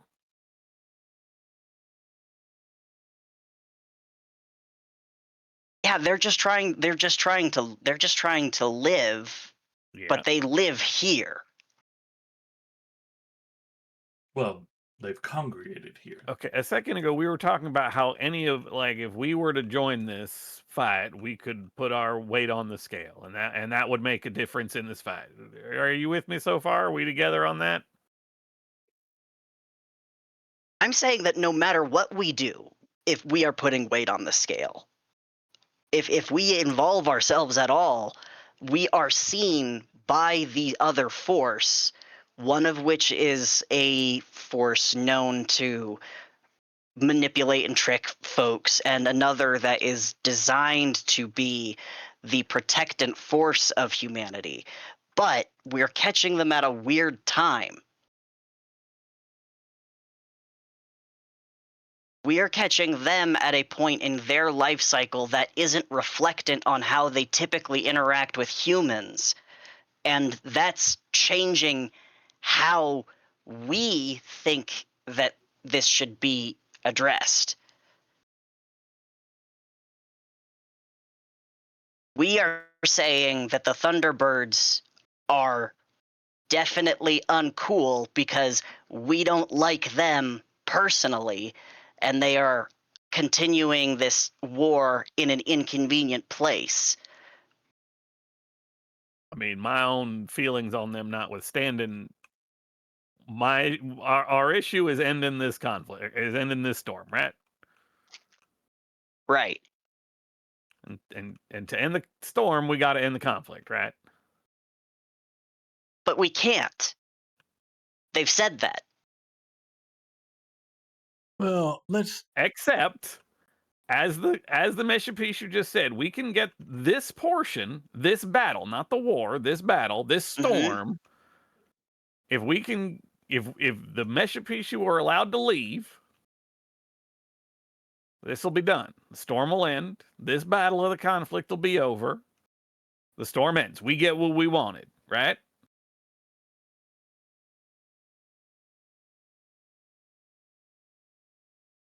Right? I'm okay, but this is okay. I'm hearing get involved. I'm hearing you say that we're getting involved. There's not a way to get involved that the Thunderbirds aren't gonna see or know. Like, I'm saying that we are not neutral with any decision that we're making. I don't We know are that picking a side. I don't know that that's the case. I mean, certainly we can get involved by picking one side over the other, right? But we can also Right. get involved and not pick either side, pick our own side. We can get involved and just try and stall both sides until such time as they go their separate ways. I'm not But isn't saying that I'm not them saying just- I'm not saying that's the best course of action. What I am saying is that's a course of action where we aren't choosing either the Thunderbirds or the Mishipesu. They said they would kill each other one for one until there was none left. Yeah, if left to And- their own devices. That's for the war, not this particular battle. I thought that was this. I thought that like we're at a point where right now their conflict that we are in the path of is going to go until everyone who is present at this battle is dead, which will include all of Beeman Bay. I took that as that's the way the war will go because I also kept, interpreted like Cam said, but I can see your. yeah, Well, I can because see I kept Carlo, let mentioning me- like Let me ask you this.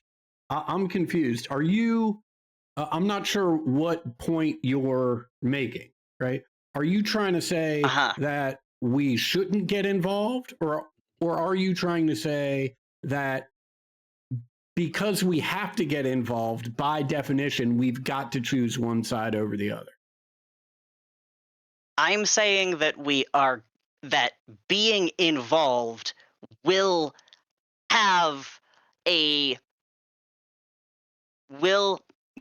mean that someone has decided we have made allies. unless the decision. If we make- become involved, which you have the already said we have perceptions to of do. these right, but my statement is if we become involved, we are making enemies specifically of one of these groups. And that's what we actually kind of need to care more about, because the Thunderbirds, like I said, are not bad creatures.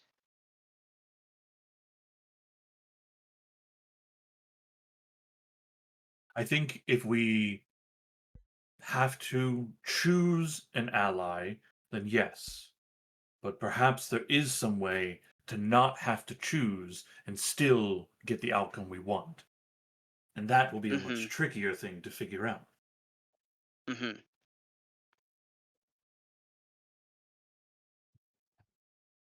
Maybe But- there's a way to lure them or frighten them.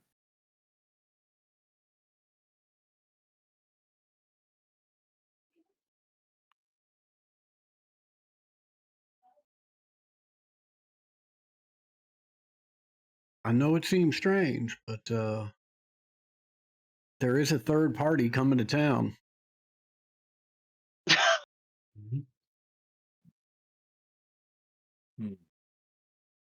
But that puts I mean, how long can you hold your breath?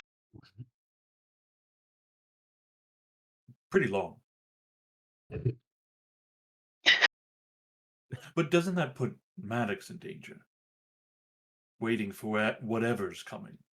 Well, Maddox is already in danger, right? And it seems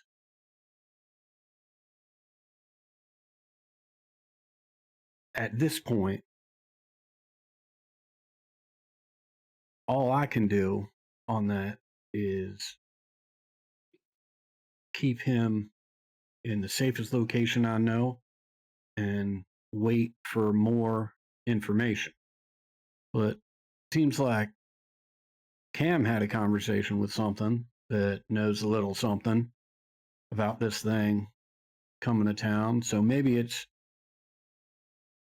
not quite as of the material world as I first expected. And I have no problem pointing this thing at either of these two groups of immortal, superpowered, eternal entities.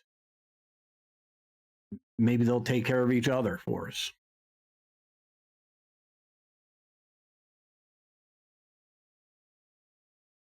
In any I have a event, different idea. go for it. What if we told the Thunderbirds why the Meshu Pishu? Maybe we don't even have to be honest about why they are here.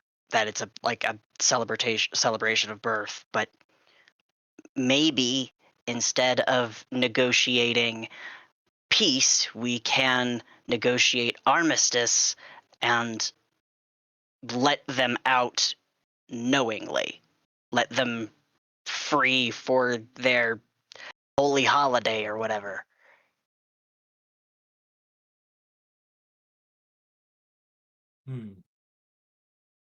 Maybe lean into the idea that they are protectors of a kind. Appeal to their better nature. Yeah. A tall order to convince them to protect their enemy, but could be done.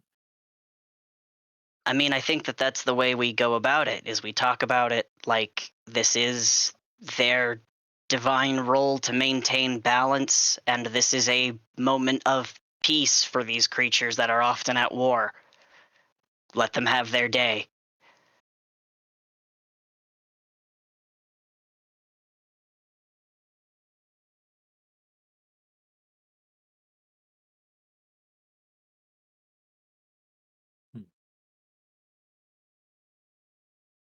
I think this needs more time and thought. I don't think we'll be able to come to a decision now.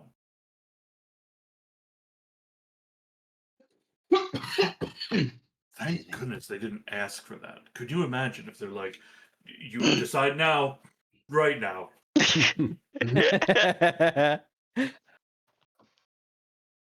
Damn, why didn't I think of that? Yeah, Cody's making notes right now. Thanks, Sean. Look, I was worried that was going to be our spell consequence. What I've delighted in is the the difference in vibe as a result of the difference in how you executed each of the summons. Like, Yeah. the first one you fuck up everything and you get an aggro shit lord. The second one you check all the boxes and you get an interesting conversation. We get diplomacy. Yeah. So yeah, do you all head somewhere to get out of the rain? Yeah, I think Yeah, that's I'm definitely gonna a good go call. to. I'm going to go get some fried fish on one of the restaurants around here. Yeah, there is the only one left is a true like hole in the place, and the only reason it's still like open is it's up a little higher, and the like supports it's on look like fairly weathered and probably like they reckon they'll be fine. And there are a lot of people who are, the more there in any given natural disaster, there's always a certain level of like crazy person who's like, yeah, let me go be down at a bar on the on the edge of the sea so I could look at it while it rolls in. So I Yeah, can I'm look right doing at it. that. Yeah. Yeah, it is packed with mostly drunk people. It's set up so that like one whole side of the bottom floor and therefore like the storefront is open to the elements. So while everybody's like crowded around the bar area and crowded on some tables, there are people who are like sitting out underneath on like, the patio area that would service this place. Like overall, this place is the vibe of like this kind of business would do so well in Florida, but the fact that anybody's trying to make it work here is fucking insane. Because this is goddamn Yeah, but you gotta Michigan. try this. You have got to try this tartar sauce, though. It is. My God, how did you even find this place? You're, God, amazing. Place doesn't even have a fucking name. They don't want to be Googled. This is one of the reasons everyone should be immortal, is to be able to have this kind of food all the time. Wait, hold on. I don't Yeah. even know if I'm there, but that's just so wild. I've got to check in. So everyone should be immortal so that they can have one type of food all the time. I think. Seems I like think. a total waste of immortality. I think everyone is there. Hell. I think that's just hell. Everyone is there. Everyone hears this exclamation. Yeah. This postulation. Right. That's so wild. I mean, that's not how I thought of it, but yeah, sure. Yeah, I mean that is genuinely not how Amros is like, so that you could just imagine a world Yeah. where everybody got to experience all of the nicest things whenever they like without any of the health consequences. And also, if I had not been immortal, I would not have lived long enough to tartar sauce. I'm gonna see if this tartar sauce can heal me. Sure. Ooh. Well, kinda. Can't perform miracles. Like a little. Yeah, it says you can heal a harm, but then you take it on yourself. So I actually net nothing. Okay. I feel like it means that you overeat, that you vomit. It's so good. Just constantly, it's so good. Oh my God. Maybe you should slow down. No. Never. What's the point of immortality if I have to slow down? I feel rejuvenated.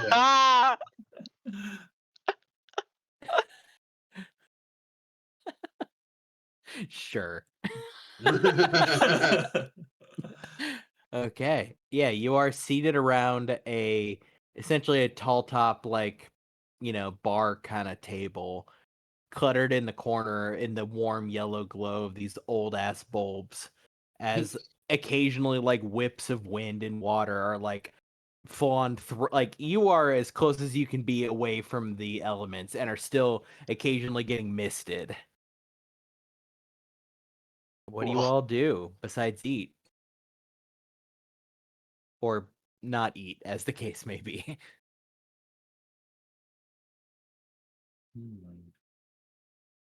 Well, Is there for reference, it is about 1 p.m.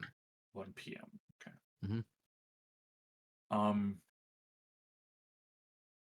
Obviously, we got this thing going on. Is there anything else we have to do in order to like take a break to step away from this conundrum and then maybe we return to it with clearer eyes? You mean sleep?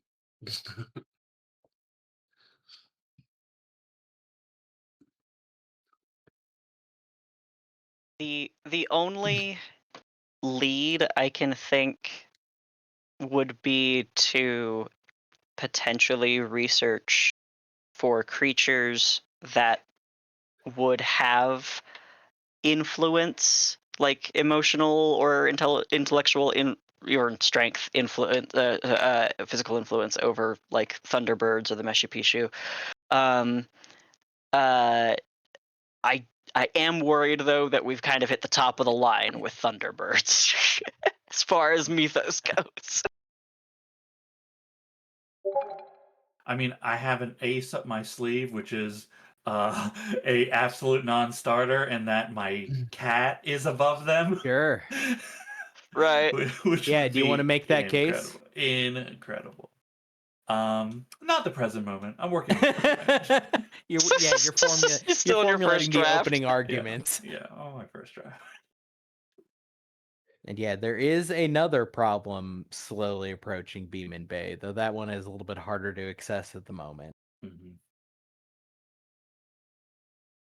Yeah, the ongoing flooding is kind of our most present and pertinent problem. Yeah, and to make it clear, Awkward did not really receive much of I believe, timeline with this one. No. Sometimes there's a defined time. This one just is in a future event, but you would guess probably not that long considering it's raining and how much it's still been raining. Though none of you can visibly see the storm wall yet, right? And you can like look on your Doppler and they could tell you like, yeah, there's like a pseudo fucking hurricane, like a freak hurricane in like Lake Michigan, which says it's like a day or two away. Like I'll give you that for free because you can look at your phone and somebody is tracking this thing. There you go. Do we think that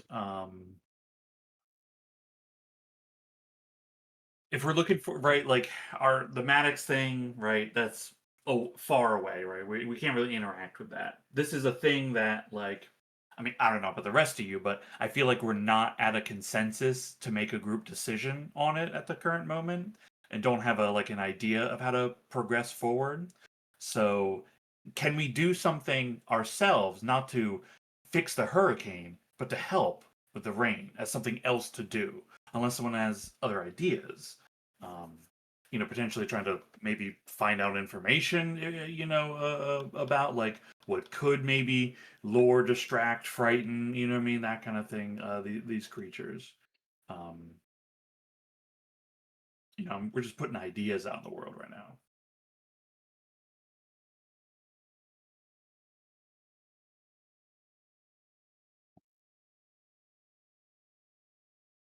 Yeah, so let's go around the horn real quick. We'll start at the top with you, Awkward. Anything you want to do, think to do, any line of inquiry you want to follow? The best thought that I have is a sensitive roll for like what we can do to potentially delay and or stop and or reduce said hurricane.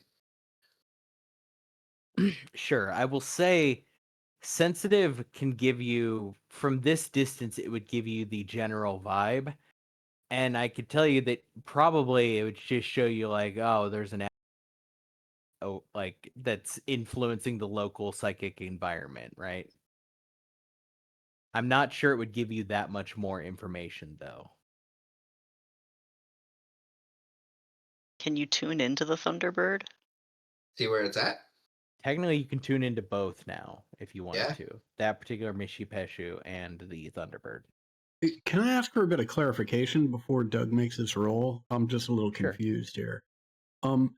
Do we know if it's the case that one or the other of these entities is causing this weather? Is this just a byproduct of the two of these things occurring in the same space or being in the same space? Or do we just not know? The most you have been told is, according to the Mishipeshu, the storm is a way for them to pull the Mishipeshu up from the water to be killed. Gotcha. But take that with a grain of salt. This is from one side of the conflict, right? Gotcha. But that is the only factual information you've been given. It very well may be the case that this is just collateral, right? Right. It could be the case that it's just collateral. If we talk to the Thunderbirds, it could be like, oh, they are welcoming a new member into the tribe. They just, had a kid, right? This happens every time they have a kid. The waters swell. Like it could be, yeah, I got you. So we don't know, is the long story short. Mm-hmm. Okay, thank you. Yeah, you've got an answer, but it's only from one of the sources. Right. So you can choose to believe that or not. Mm-hmm. Yeah, I mean, I could. We could investigate that. You could. The thing I could do with tune in is just see what they're planning right now, unless you guys want to know their specific location. But I think we all know like who they consider the biggest threat, and we already know how to get their attention. So Worth a shot. You think Awkward would go for it? yeah, for sure. On which one? I guess. Let's start with a good one. What's the good one? The Thunderbird What a tweet. fascinating thing to say, Doug. Interesting. The Yeah, good go for it. aligned. All right. Yes, helpful. Yeah, there's never been any Hey. atrocities committed by lawful goods. Okay. Being one right now. Ask me some questions. The good news is they won't notice you because you fail. So ask me Yeah, some no, that would be questions. bad. What is it planning to do right now? Yeah, so you get a kind of snapshot of looking like you get a moment of deja vu because it is like in the middle of the eye of like a hurricane, basically staring down at an enormous water spout. And the thing itself is getting ready to dive into the water spout. It's building up charge in the surrounding sky, so you can feel it. I think you can actually feel for a moment the like hundreds of lightning bolts hitting individual feathers that it has, charging it, getting it ready for the dive bomb it's going to do to try to destroy one or all of these Mishipeshu. Okay. And I can hold the other two, correct? Sure, yeah. All right. What's this thing called? Thunderbird? I'm just gonna Yeah, call the it Thunderbird. Thunderbird. Who knows? Thunderbird. So it's basically There's just a better charging name up an for it, but I attack. cannot pronounce it. Yeah. And then the Meshipishu, we'll tune into them. Okay. Oof, that's fine. Yeah, one question. They still don't notice me. Hey, I was only gonna ask one. What is it planning to do right now? Yeah, they're trying to lure that one in. They've sent some of their like strongest, but they've spaced them out throughout the column, and they're gonna try to lure that one in to kill it. Because it's the most obvious thing in the world what it's getting ready to do, right? It's hiding up in the sky, not even hiding, it's out in the center, right? Building up charge. They're like, it's gonna slam into us. So they're getting ready to ambush it. Because it's the most obvious fucking thing in the world, right? Like, this thing is about to attack us. Well, I guess we better prepare. Yeah. Okay. Yeah, that's all I have. Yeah, it does give you a snapshot kind of into the way each of them are approaching the conflict, right? Yeah. Thunderbird is just like going full like, let's do this. The Mishpesh are like, okay, let's use some strategy. If the guy's gonna like call out his battle move before he does it, maybe we'll prepare. Okay. How did he know what move I was gonna do? Yeah. How did he know I was going to die filled with lightning? It's like an anime when they announce their attack, and it's Yeah. like, how did you Yeah. parry it? I'm like, bro. I noticed he's been charging up power for the last 3 minutes up there, and it's getting really, really bright. Okay. Let's go to the next in line, Deb. Either about this or about your potentially more pressing concern, the whatever it is that's walking its way towards Beeman.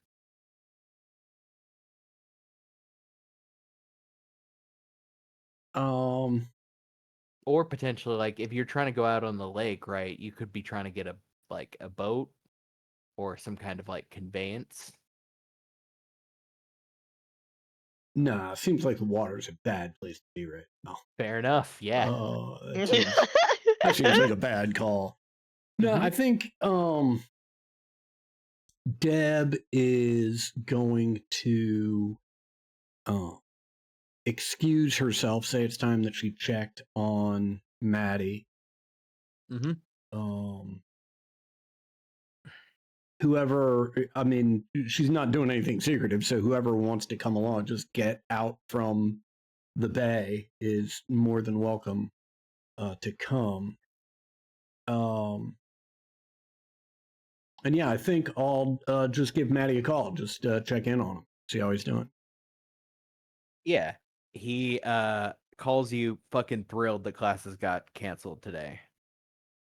Like, he gets to stay in his room all day and do whatever he wants. Like, he bitches because they should have canceled it last night so that he could stay up late and go to sleep. And that's his one of the first things out of his mouth. But then other than that, he's enjoying just sitting by the window and like looking out at the weather and mostly not having to go to class today because they've canceled all the classes. Great. But yeah, as far as you're looking for like vibe, he seems very focused on that, but that's a good thing, right? Because it means that nothing else seems to have happened to him. Okay. Yeah, I think I'll also I don't think I don't need the police for this, but I'd like to check on how local is this weather phenomenon? How far out does this extend? Sure. Give me I'm going to go with an investigate someone, unless you can tell me how investigate a mystery person... seems reasonable, yeah. Yeah, I mean, there's a way charmed person could maybe get this if you have somebody in mind that you think could get you the answer, but...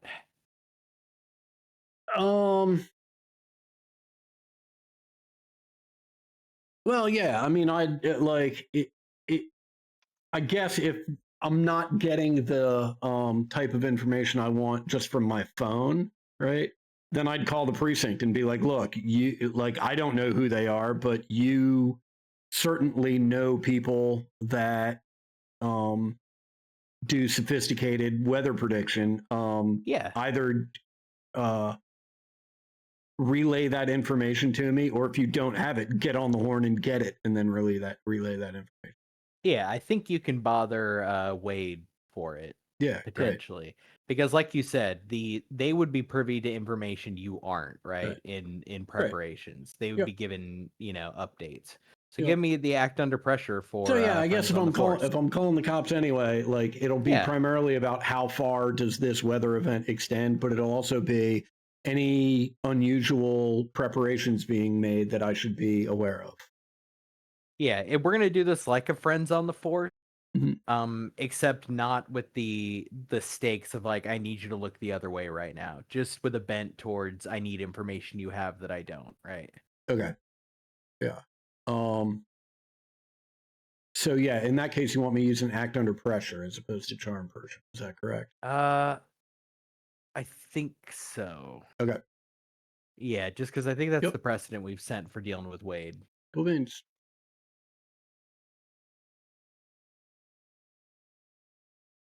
Okay.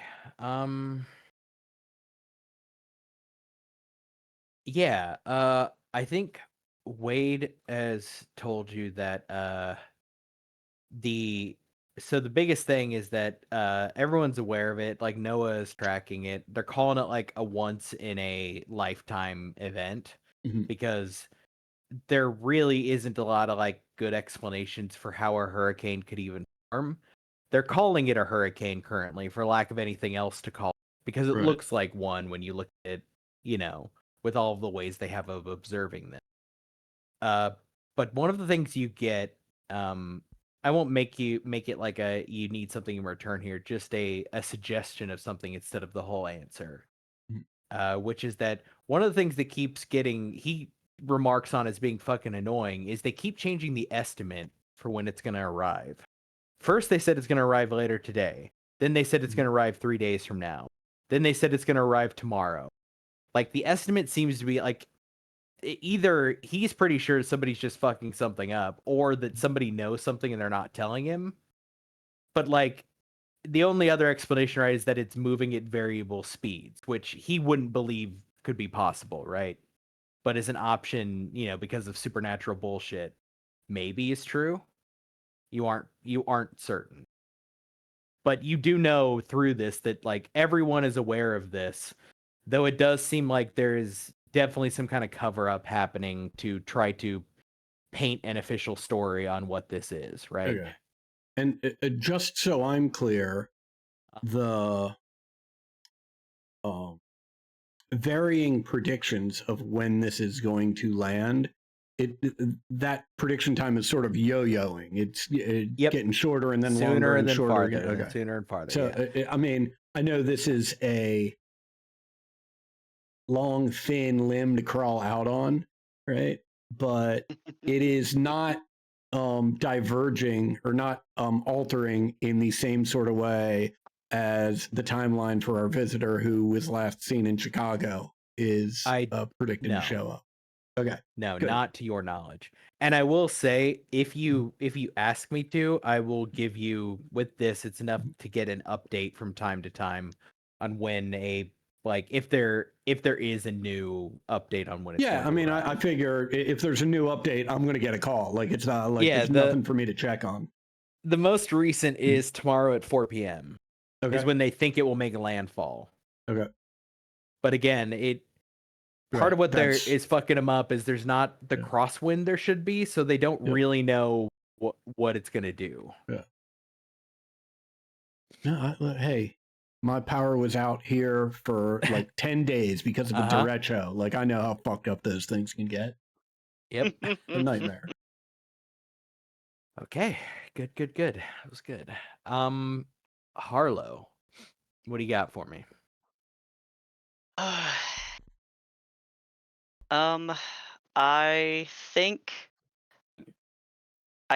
that the thing that I want to prepare for is if we choose to contact either of these entities again.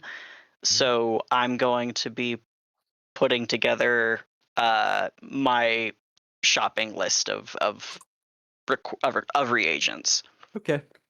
Any kind of role you want to do with that, or just say that you are starting to gather things so that we could reasonably expect you have it when the time comes? I think that's enough for me. Yeah. It's Also, more don't of forget- a. Don't forget my library. True. It helps with magic rolls. Yeah. it. Actually, yes. Hell Remind yeah. everybody real quick because it was the newest thing that happened last time, Doug. Jeez. Let me pull it up. Yeah. What literal mechanical advantage it has if you'd like to use it. Yeah, sorry, one second. Because it is now a static resource that everyone theoretically has access to. Actually, not everyone. Only Harlow, because Harlow spent the time to learn the system as a part of your downtime. Yeah. Yes. Oops, no. There we go. Okay. The awkward Edwards system opposed to the Dewey Decimal. Yep. It's somewhere around here. That's the awkward system. All right. Sorry, it's just not like fully expanding. There we go. Okay, if you use the library's occult tomes and grimoires, preparing with your tomes and grimoires, take +1 forward using magic. Oh, okay. Hell yeah. Just write down that you have +1 forward, right? Because it means that the way we'll interpret this is using his books, you get a better idea of what to zero in on, right? Right.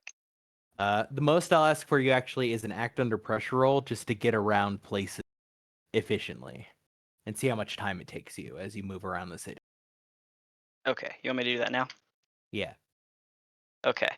Can I argue that because I am navigating a freak phenomenon that I can use just another day? At this current level, I'm gonna say no. But Fair. hold on That's to that so because fair. That is so fair. there is a point where we might cross that Rubicon into Yes. this is sufficiently weird to trigger your internal weird thing. Yeah. 3 for the p.m. moment, storms no. tomorrow, yes. 1 Yes. p.m. storms today, no. Like potentially you could be better positioned to like handle the wind and the weather when it is supernaturally bad, right? Like right now it's just bad. But yes, that is a good ooh. I blew a tire. Oh. Yeah. Yeah, I mean, I let's spent see. my afternoon dealing with that, but then I spend the night at Awkward's house. Yeah, I think The you hotel or the library? the library that is in your house, not your not a great hang. Yeah, I was like, then you're alone. 'cause So not I where will you not stay live. there. Harlow, what I will say, and this isn't the worst thing necessarily, but that for the moment your car is out of commission. I think Fair. what happened is you managed to make it back here after you got what you needed. But you got to that sometimes when you like almost flood it and it starts to steam, right? And you're like, uh-oh, I should not be running this car. Water drains out and I see if it works later, right? Like I'm not in a good spot right now. I may have flooded the engine water. I go park her on a hill. Yeah, it's steaming a little bit when you run it, which is concerning, and you probably shouldn't. So you're either gonna have to like let it drain, or I don't know, get like 8 pounds of rice, just fill your engine block with rice. Okay. Oh my god. Yeah. Yeah, that's your day. All right. I think it is like 8 p.m. when you roll back in and find like Awkward in the library. Yeah, you like I'm parked your soaked. car up on a There's nearby grease hill. up to my Yeah. elbows. I've had a fucking day. Okay. So yeah, write down first off that you have a +1/4 to use magic. Yep, and that the Oldsmobile does not move. Right, the Oldsmobile does not move, and that you have a moderate amount of yada yada yada for magic stuff. Yeah. Yeah. It's like not a full, like not a harsh amount of yada yada. But a fair amount of yada yada yada. That's the scientific Enough to term get us for through. it. Yeah. Okay. Amaros, what do we got? What I'm doing? Yeah, what are you like doing with your day? What are you investigating? What are you like what you doing? First things first. Mhm. I hurt myself again. There's a recursive And loop. can't heal but take no Amazing. damage. Amazing. Okay. Yeah, it's like one hand is like pulling power from the bag and one hand is feeding power back into it. Yeah. You've just they become are- sort of a conveyor belt. I look down and I look down the bag and say, "Aren't you? You're still hungry? Incredible, incredible." What else? as you do this and it doesn't work, you can keep trying. I'm not going to restrict you to attempts. You, No, I'll you can try. just You keep know, hitting I the might button. try. I'll try a little later. I think. Yeah. I'd like to. I think I go back to my apartment. Yeah, I mean, at the moment, you technically have the the highest possible mobility of anyone else, and that you can Yeah. just blip around. I tell, as we all like kind of, leave the fish shack, I tell, everyone like, hey, if you need anything, just let me know. I'll be there. But I gotta head back to my place real quick. Um, I head back to my apartment and I spent some time kind of like I'm looking at some of the like like artifacts, quote unquote, Mhm. that I've kept, that are on display. Um, I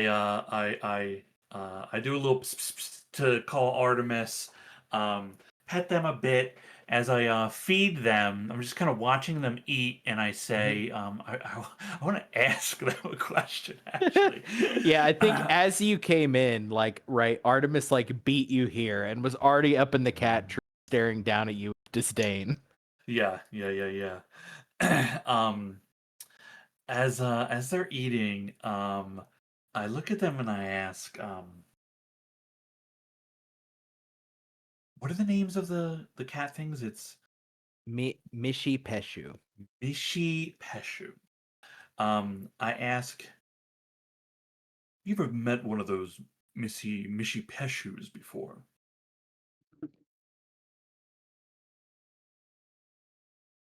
It lives in water? Well, sort of. They live in water, but they're dwellers of the underworld. Or at least there's the connection. It looked like it lived in water. The same way that you sometimes live here and sometimes elsewhere. But water is wet. That's disgusting. You're not wrong.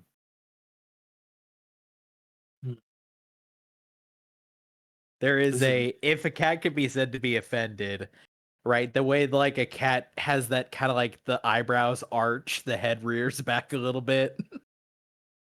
Like a visceral, like, oh. I was just sort of hoping this was like, the Anubis incident, right?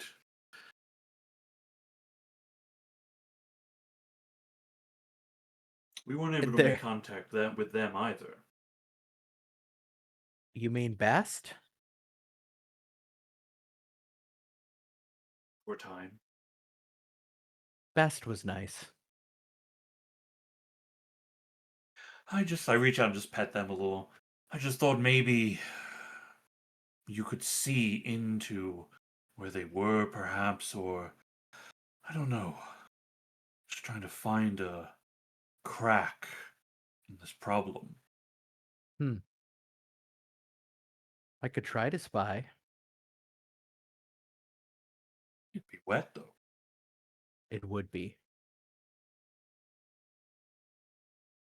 What will you give me?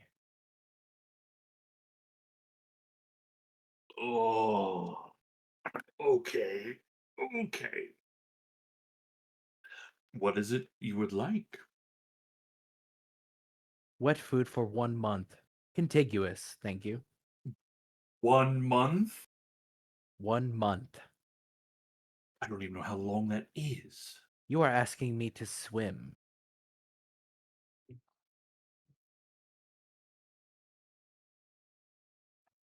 $3 weeks. 3.5. 1 month. 1 month. 1 month. You're a good negotiator. Yeah, Artemis gets up, walks around the edge of the cat tree, and per usual, like as walking around the edge, disappears. I hate it. Why did you make her smarter than me?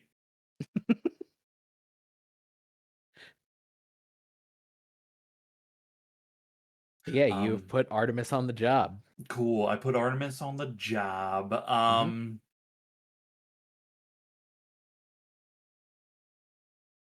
What else would I get up to then? Actually, because I also Almoros is like the Thunderbirds align more with the overall goals and values, right? Uh-huh. But Ostensibly, yeah.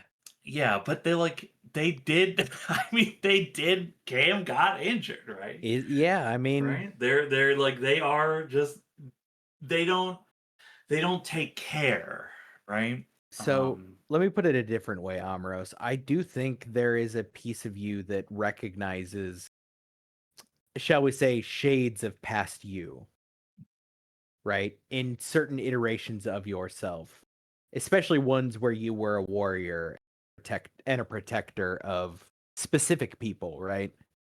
There is a sense that these people, these short-lived things, they're not as meaningful to you as the mission, right? As your calling, as the guidance you are given by Hecate, right? Right. Because it's transient and temporary, Right. but the goal is, is always Yeah, and to be fair, that was a much, much younger Aros. Though you have traded iterations, there has been change, right? No being cannot be changed by the amount of time you have lived. Certainly lived around these people. But I think there is that like sense of like, that kind of imperious protector of the small things that is so far above them that rings a, I don't know how Amaros feels about it necessarily, right? But rings something in Amaros's memory. Yeah. I prefer both I and Almaris would prefer to find a more neutral solution. Mhm. One also because he doesn't want to give the impression that Mhm. Hecate is making a decision with his actions, Ah, I right? see. Yeah, And so there's like a weight of like, oh, this is like, I don't there's know. a political implication. Right, there's an implication, right? Mhm. And so that complicates it a little bit, but I think Harlow, makes a strong point that right, it's well, I guess the idea of like an alignment will likely have to be made if we don't find any other way, Uh-huh. right? And and to the point of like, if only to save Beeman Bay, I mean Right. that's like true and valid. Yeah, Um, that's the like most materially direct thing, right? In yeah, terms like consequentialism. Like that's the, you can argue all you want about the philosophy stuff of it. Like if saving the town is what is most important, you have to do whatever that is, right? yeah. I think in that vein of right, like this problem, I'm not gonna discover the solution to it on my own. Mhm. And uh I've made allies with people that are very skilled in these things, and I've only gotten better at as time goes on. Mhm. I think I take to heart the idea of saving Beeman Bay, Mhm. and I go out and try to actually just help people that are in trouble in this Sure. city that's flooding. Yeah. Uh I think give me an act under pressure roll with a +2. The +2, I think, as a mechanical advantage is you feel a very deep resonance in you, right? It is rare for you to feel so much like the goddess smiles upon what you do. Thank God I had the, but it Yeah, is the same. I think so I assume the options always are like you don't do this thing, and or you only say, well, let's say you only help a few people, right? And it'll take you a few hours. I Or you can really throw yourself into this and it might take you like all night as you just continue doing superhero shit, right? Getting yeah, people out of flooding cars, like all yeah, of it, right? I sacrifice whatever it is to me, right? Whatever is Uh-huh. detrimental to me is not as important as making sure these people are Yep. helped in some way. Yeah, I will also say this is the downside too is that this is the kind of thing that may eventually get you noticed Yeah, with the speed and the kind of heroics that you're doing here, right? individually these stories may stack up, especially because you're not doing anything that's particularly out of the realm of somebody mundane and what somebody, who's just particularly like heroic could do, right? Yeah, So you it's might just actually that get some recognition for this. I bring I save someone, and when they look up to thank me, I'm not there. Right. It's a lot of that kind of stuff. Mhm. Okay, cool. Love that. Cool. Yeah, I think by the end of the night, you have materially helped about 15 people. Insane. And then watch this. Let's go. I heal too. There it is. This is how you look. You just weren't centered. You had not aligned yourself with what is true to Amoros. Yeah, And she you asked smiles yourself, upon how me. do I protect Beeman Bay? And the answer you found within is by protecting the people. By protecting Beeman Bay. Yeah. Love it. Okay.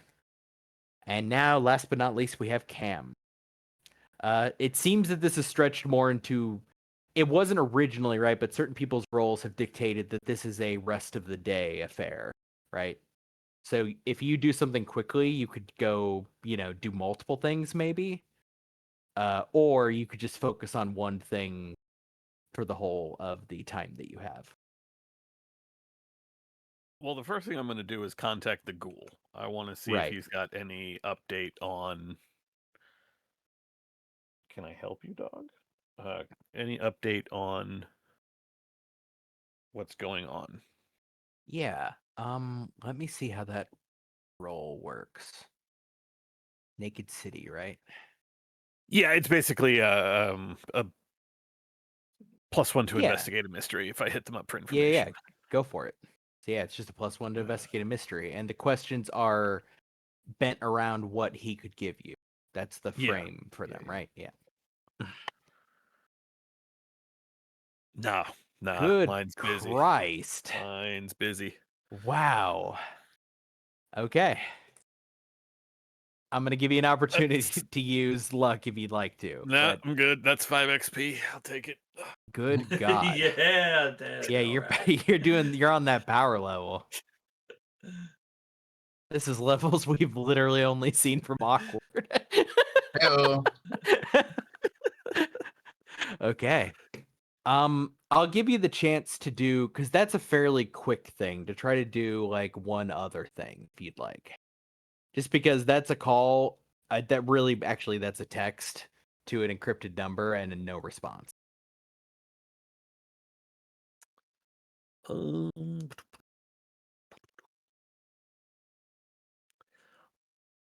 I think in a similar vein to Omeros, I have some friends, kind of, who are all about that water life. I am going to go and try to hit up my... Technically, they're in sanitation, but, they also are what they are. So I'm going to go hit up my cadre of mermaids. Okay. Just what do you bring them this time? Oh man, I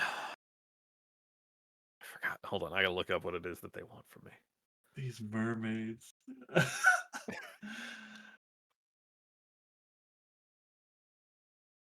God, I gotta find this in my notes.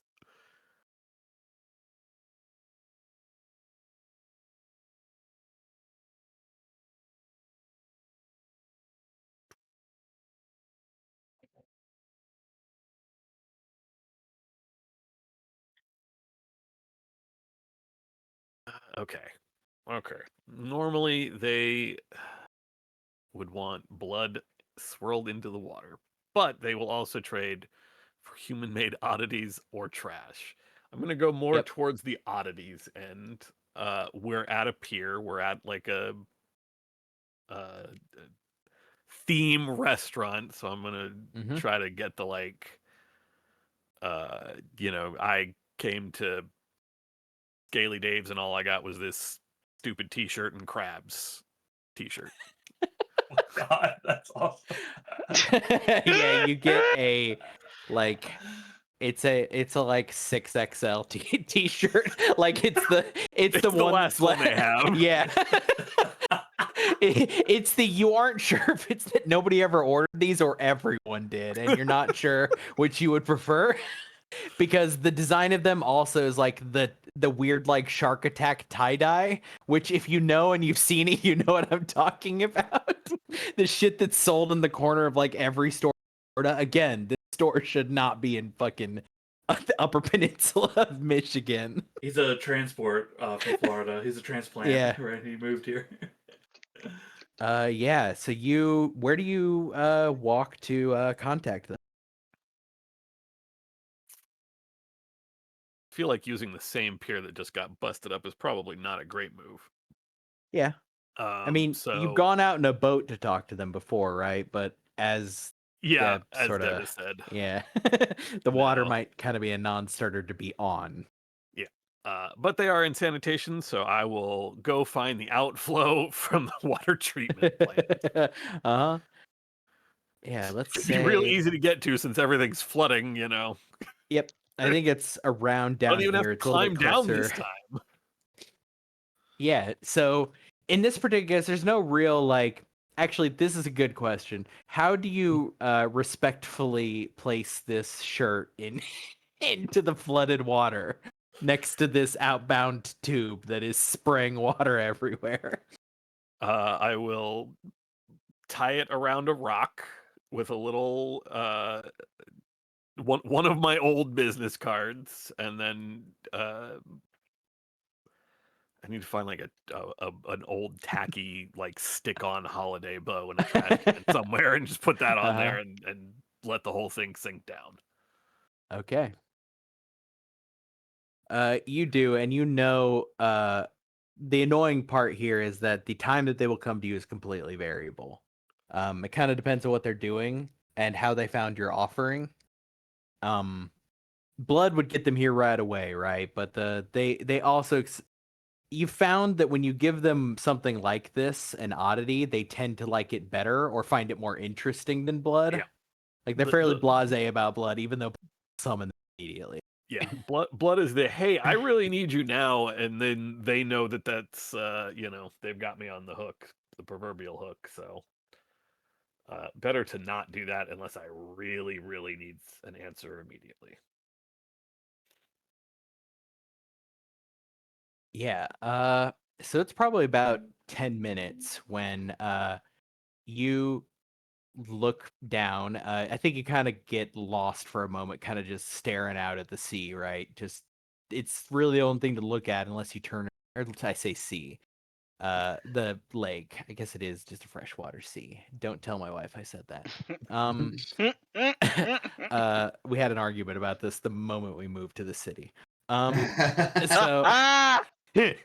So you see a trio of heads pop up, and it is marked by a laughter that you feel like you shouldn't be able to hear it as well as you do. It's the first time you've spoken with them with this much like ambient other shit going on. But you hear their laughter as if it's like right next to your ears. As three very human faces poke above the water, one male, two female. Their heads are like their hair is all like very long and flowing backwards. The only real way to differentiate them is in the you know that the females are way more like sharp and angular to their face, which you don't know what the like dimorphism of the mermaid species means. That's not something Cam gives a shit about.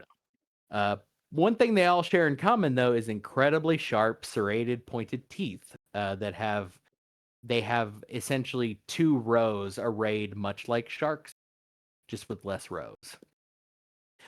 As they are smiling at you, and one of them says, "Hi, Cameron." Hey there. Yeah, I'm sure you can tell with all this One weather. moment, please. We call Yeah. to order this meeting of the Dinglehopper. Oh, right. The other two say, "Here, here," Here. and they wait for you. Yes, okay. Continue. All right. Well, I'm sure you've seen everything going on. The storms. Sure, the cats. Yeah, the cats and the birds fighting. What birds? You ain't ever had to deal with the Thunderbirds? No. Oh. What's a Thunderbird? Um, they are gigantic. Well, I guess how do I describe a bird to you? Well, I mean you've seen seagulls, but like way, way, way bigger and admittedly way better looking. Less like trash divers and more like rainbows. It's One of them that wasn't the first would say, that doesn't clear it up all that much. That's a series of adjectives. well, I mean it's a bird. It's a big bird. Big bird, okay. It's a big bird, but instead of like white feathers like a seagull, it's all the colors, like what gets split apart in the water. The third one says, did they give you their feathers?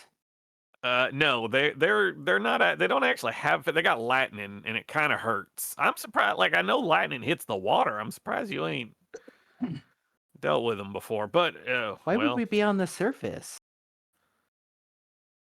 well, no, You know that's how much fair. Although they space do there like to is down pull the there? water up so that they can Oh. get to the cats, and I figured hopefully none of you all have gotten ever caught in that. No. Well, I don't think so. We go pretty deep though, because like there's way more space down there than there is up here.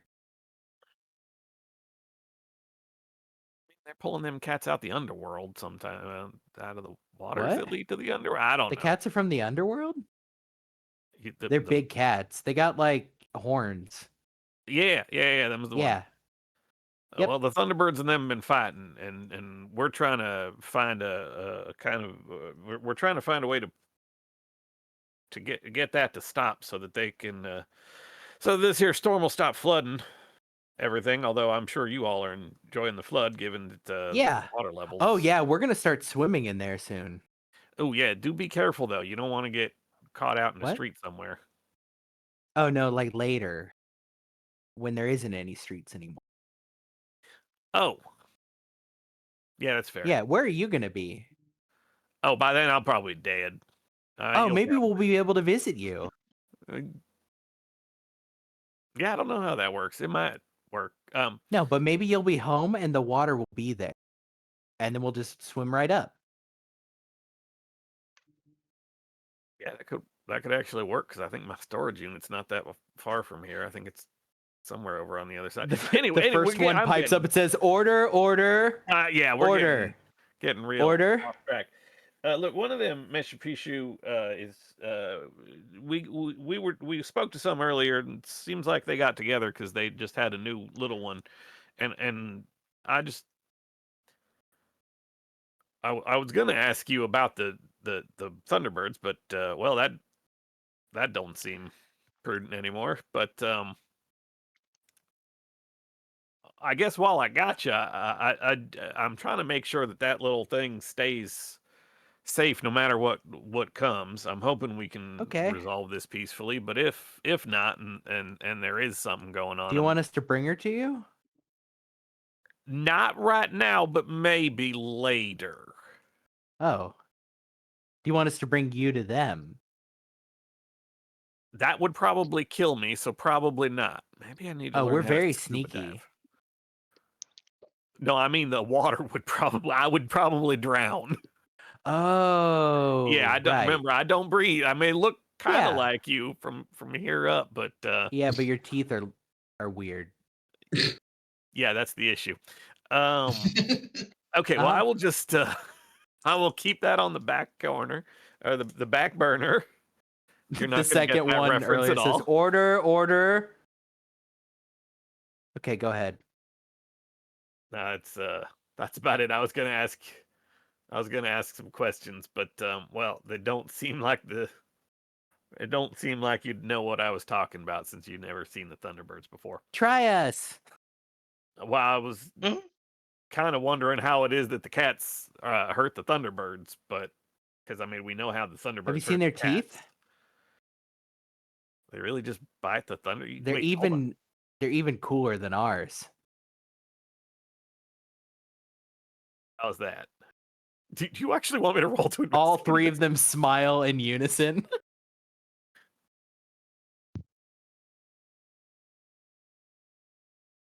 Yeah, okay, that is very creepy, very cool, very creepy. Does not answer my question, but Yeah, go ahead and roll the investigative mystery for these guys. As you've been sufficiently rope-a-doped by them, you know this is the prerequisite amount to get them serious. +1 for my thing. Hey, Okay. hold 1. Yeah. Well, I mean, the only real pertinent question, and the one that I'm kind of going for, since we have the answer one direction but not the other, what can hurt the Thunderbirds?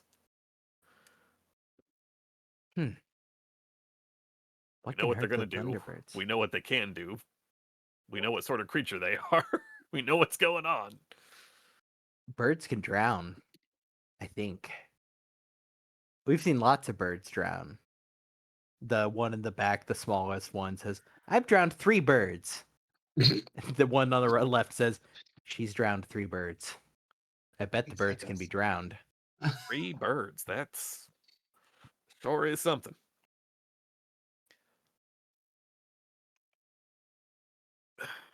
Cam will stand up. All right, Dingle Hoppers, I appreciate the information. I will. Do you want any favors? Well, like we talked about, if you hear from me, if Yeah, if you want to 3 go for a drops. If swim, I let drop us know. 3 drops of blood in the water, exactly 3, no Okay. more, no less, then We you try 3 to will find come. that thing and you try to. Because you try to yelled at make one sure of it's us safe. once, and they don't want to talk to you. Wait, So what? we 3 will come. Oh, okay. Yeah. Wait, hold on. Who yelled at me? What did I miss? I didn't yell at nobody. Did I yell at somebody? I didn't mean to He yell at said you somebody. did. Oh, shit. We weren't there to see it. I don't remember that. I will find a way to apologize. He's sometimes untrustworthy. Well, it could also just been a miscommunication.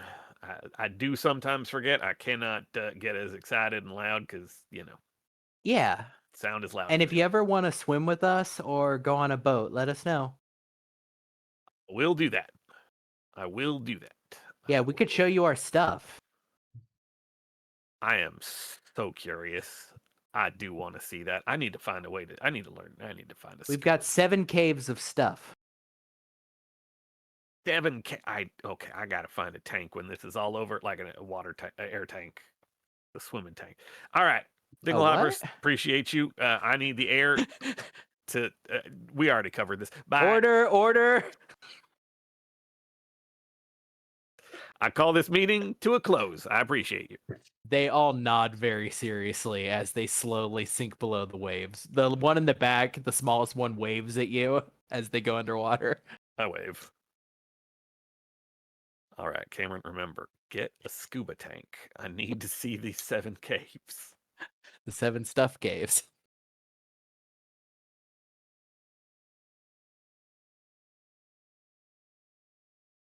I had an idea of what the Dingle Hopper Collective was going to be, but that was fun.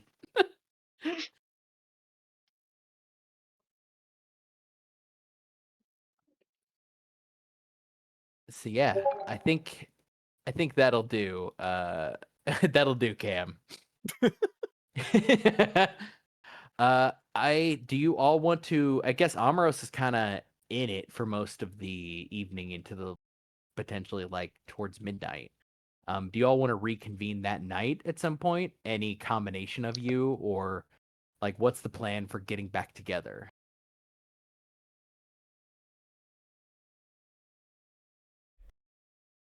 I'm going to be working all night, but people Okay. are welcome to catch up with me. I'll hang out with him for a little bit, but I am not staying at that place. Yeah. That place is not happy that you're there.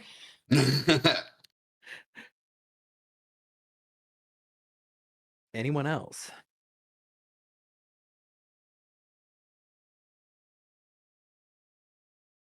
All right. I think the last thing we'll do for this session, because it's a little early, but I think it's a good time. Both for my Yeah, I new gotta be up schedule, and I early. know for several people. Mm. Let's decide real quick. So let's say we all meet in the morning. Where are you guys meeting up? Where's the designated like come back together spot? Coffee shop? Cool. Yeah, I mean Bob's Bean House is still closed for business currently, so it'd be all yours, Harlow. Yo, Even better. private coffee. Yeah. Free Yeah. coffee, finally. Free coffee. Yeah. I only save the city every other week. So yeah, we will as the last of you is getting there, who I think I mean probably Amros is the first there and then the last there. First they're getting there before anybody else. Not yet. Then gone. Then appearing last after everyone's there. And as you all settle in, as the smell of coffee, the warm like light from within, and also the heat is kind of protecting you from the elements beyond. We fade in this kind of like rainy sort of wipe to a road in what looks like mid-morning, late morning. There's no rain. And we see a truck. And behind the wheel is an old, kind of grizzled looking, probably kind of a lifer guy. And next to him is this figure, brown hair, brown eyes, fairly unremarkable looking, bomber jacket, slowly twirling a large handgun, a large magnum in his right. He is staring out the window to the side, tapping one of his boots up and down. There doesn't seem to be any conversation between these two, as he holds up a hand and says, I'll need to be getting out here, sir, but you keep going, and I put some gas on it. And the guy pauses and goes, we're both going the same. You could just... the guy in the bomber jacket says, no, right here's, if you could, sir. And he sort of confusedly pulls over to the right, realizing that there's really nobody on this road in either direction. Doesn't do much turning off on the road. The figure climbs out of the cabin, turns back, says, thank you for your kindness, sir. And the grizzled man furrows his brow and is like, okay, goodbye. As his truck takes off, pulling forward, the gentleman with the brown eyes, the brown hair, the bomber jacket, puts one hand into his pocket, sighs, looks up at the sky for a bit, taps his feet, looks left and right like he's looking for oncoming vehicles. And we see a helicopter roll into view from his far left as he clocks it, lets out a very deep sigh, settles in on a nearby log, starts checking the action on the Magnum, this enormous revolver. And as we fade to black, he rises back to his feet, brushes off the seat of his pants, turns. We now see, with his view down the road, several armored trucks moving towards him. As we see from over his shoulder a slight slumping of his shoulders and him saying, always something. And that is where we will end this episode. Hey, we finally have a respectful villain. Yeah, that makes it better.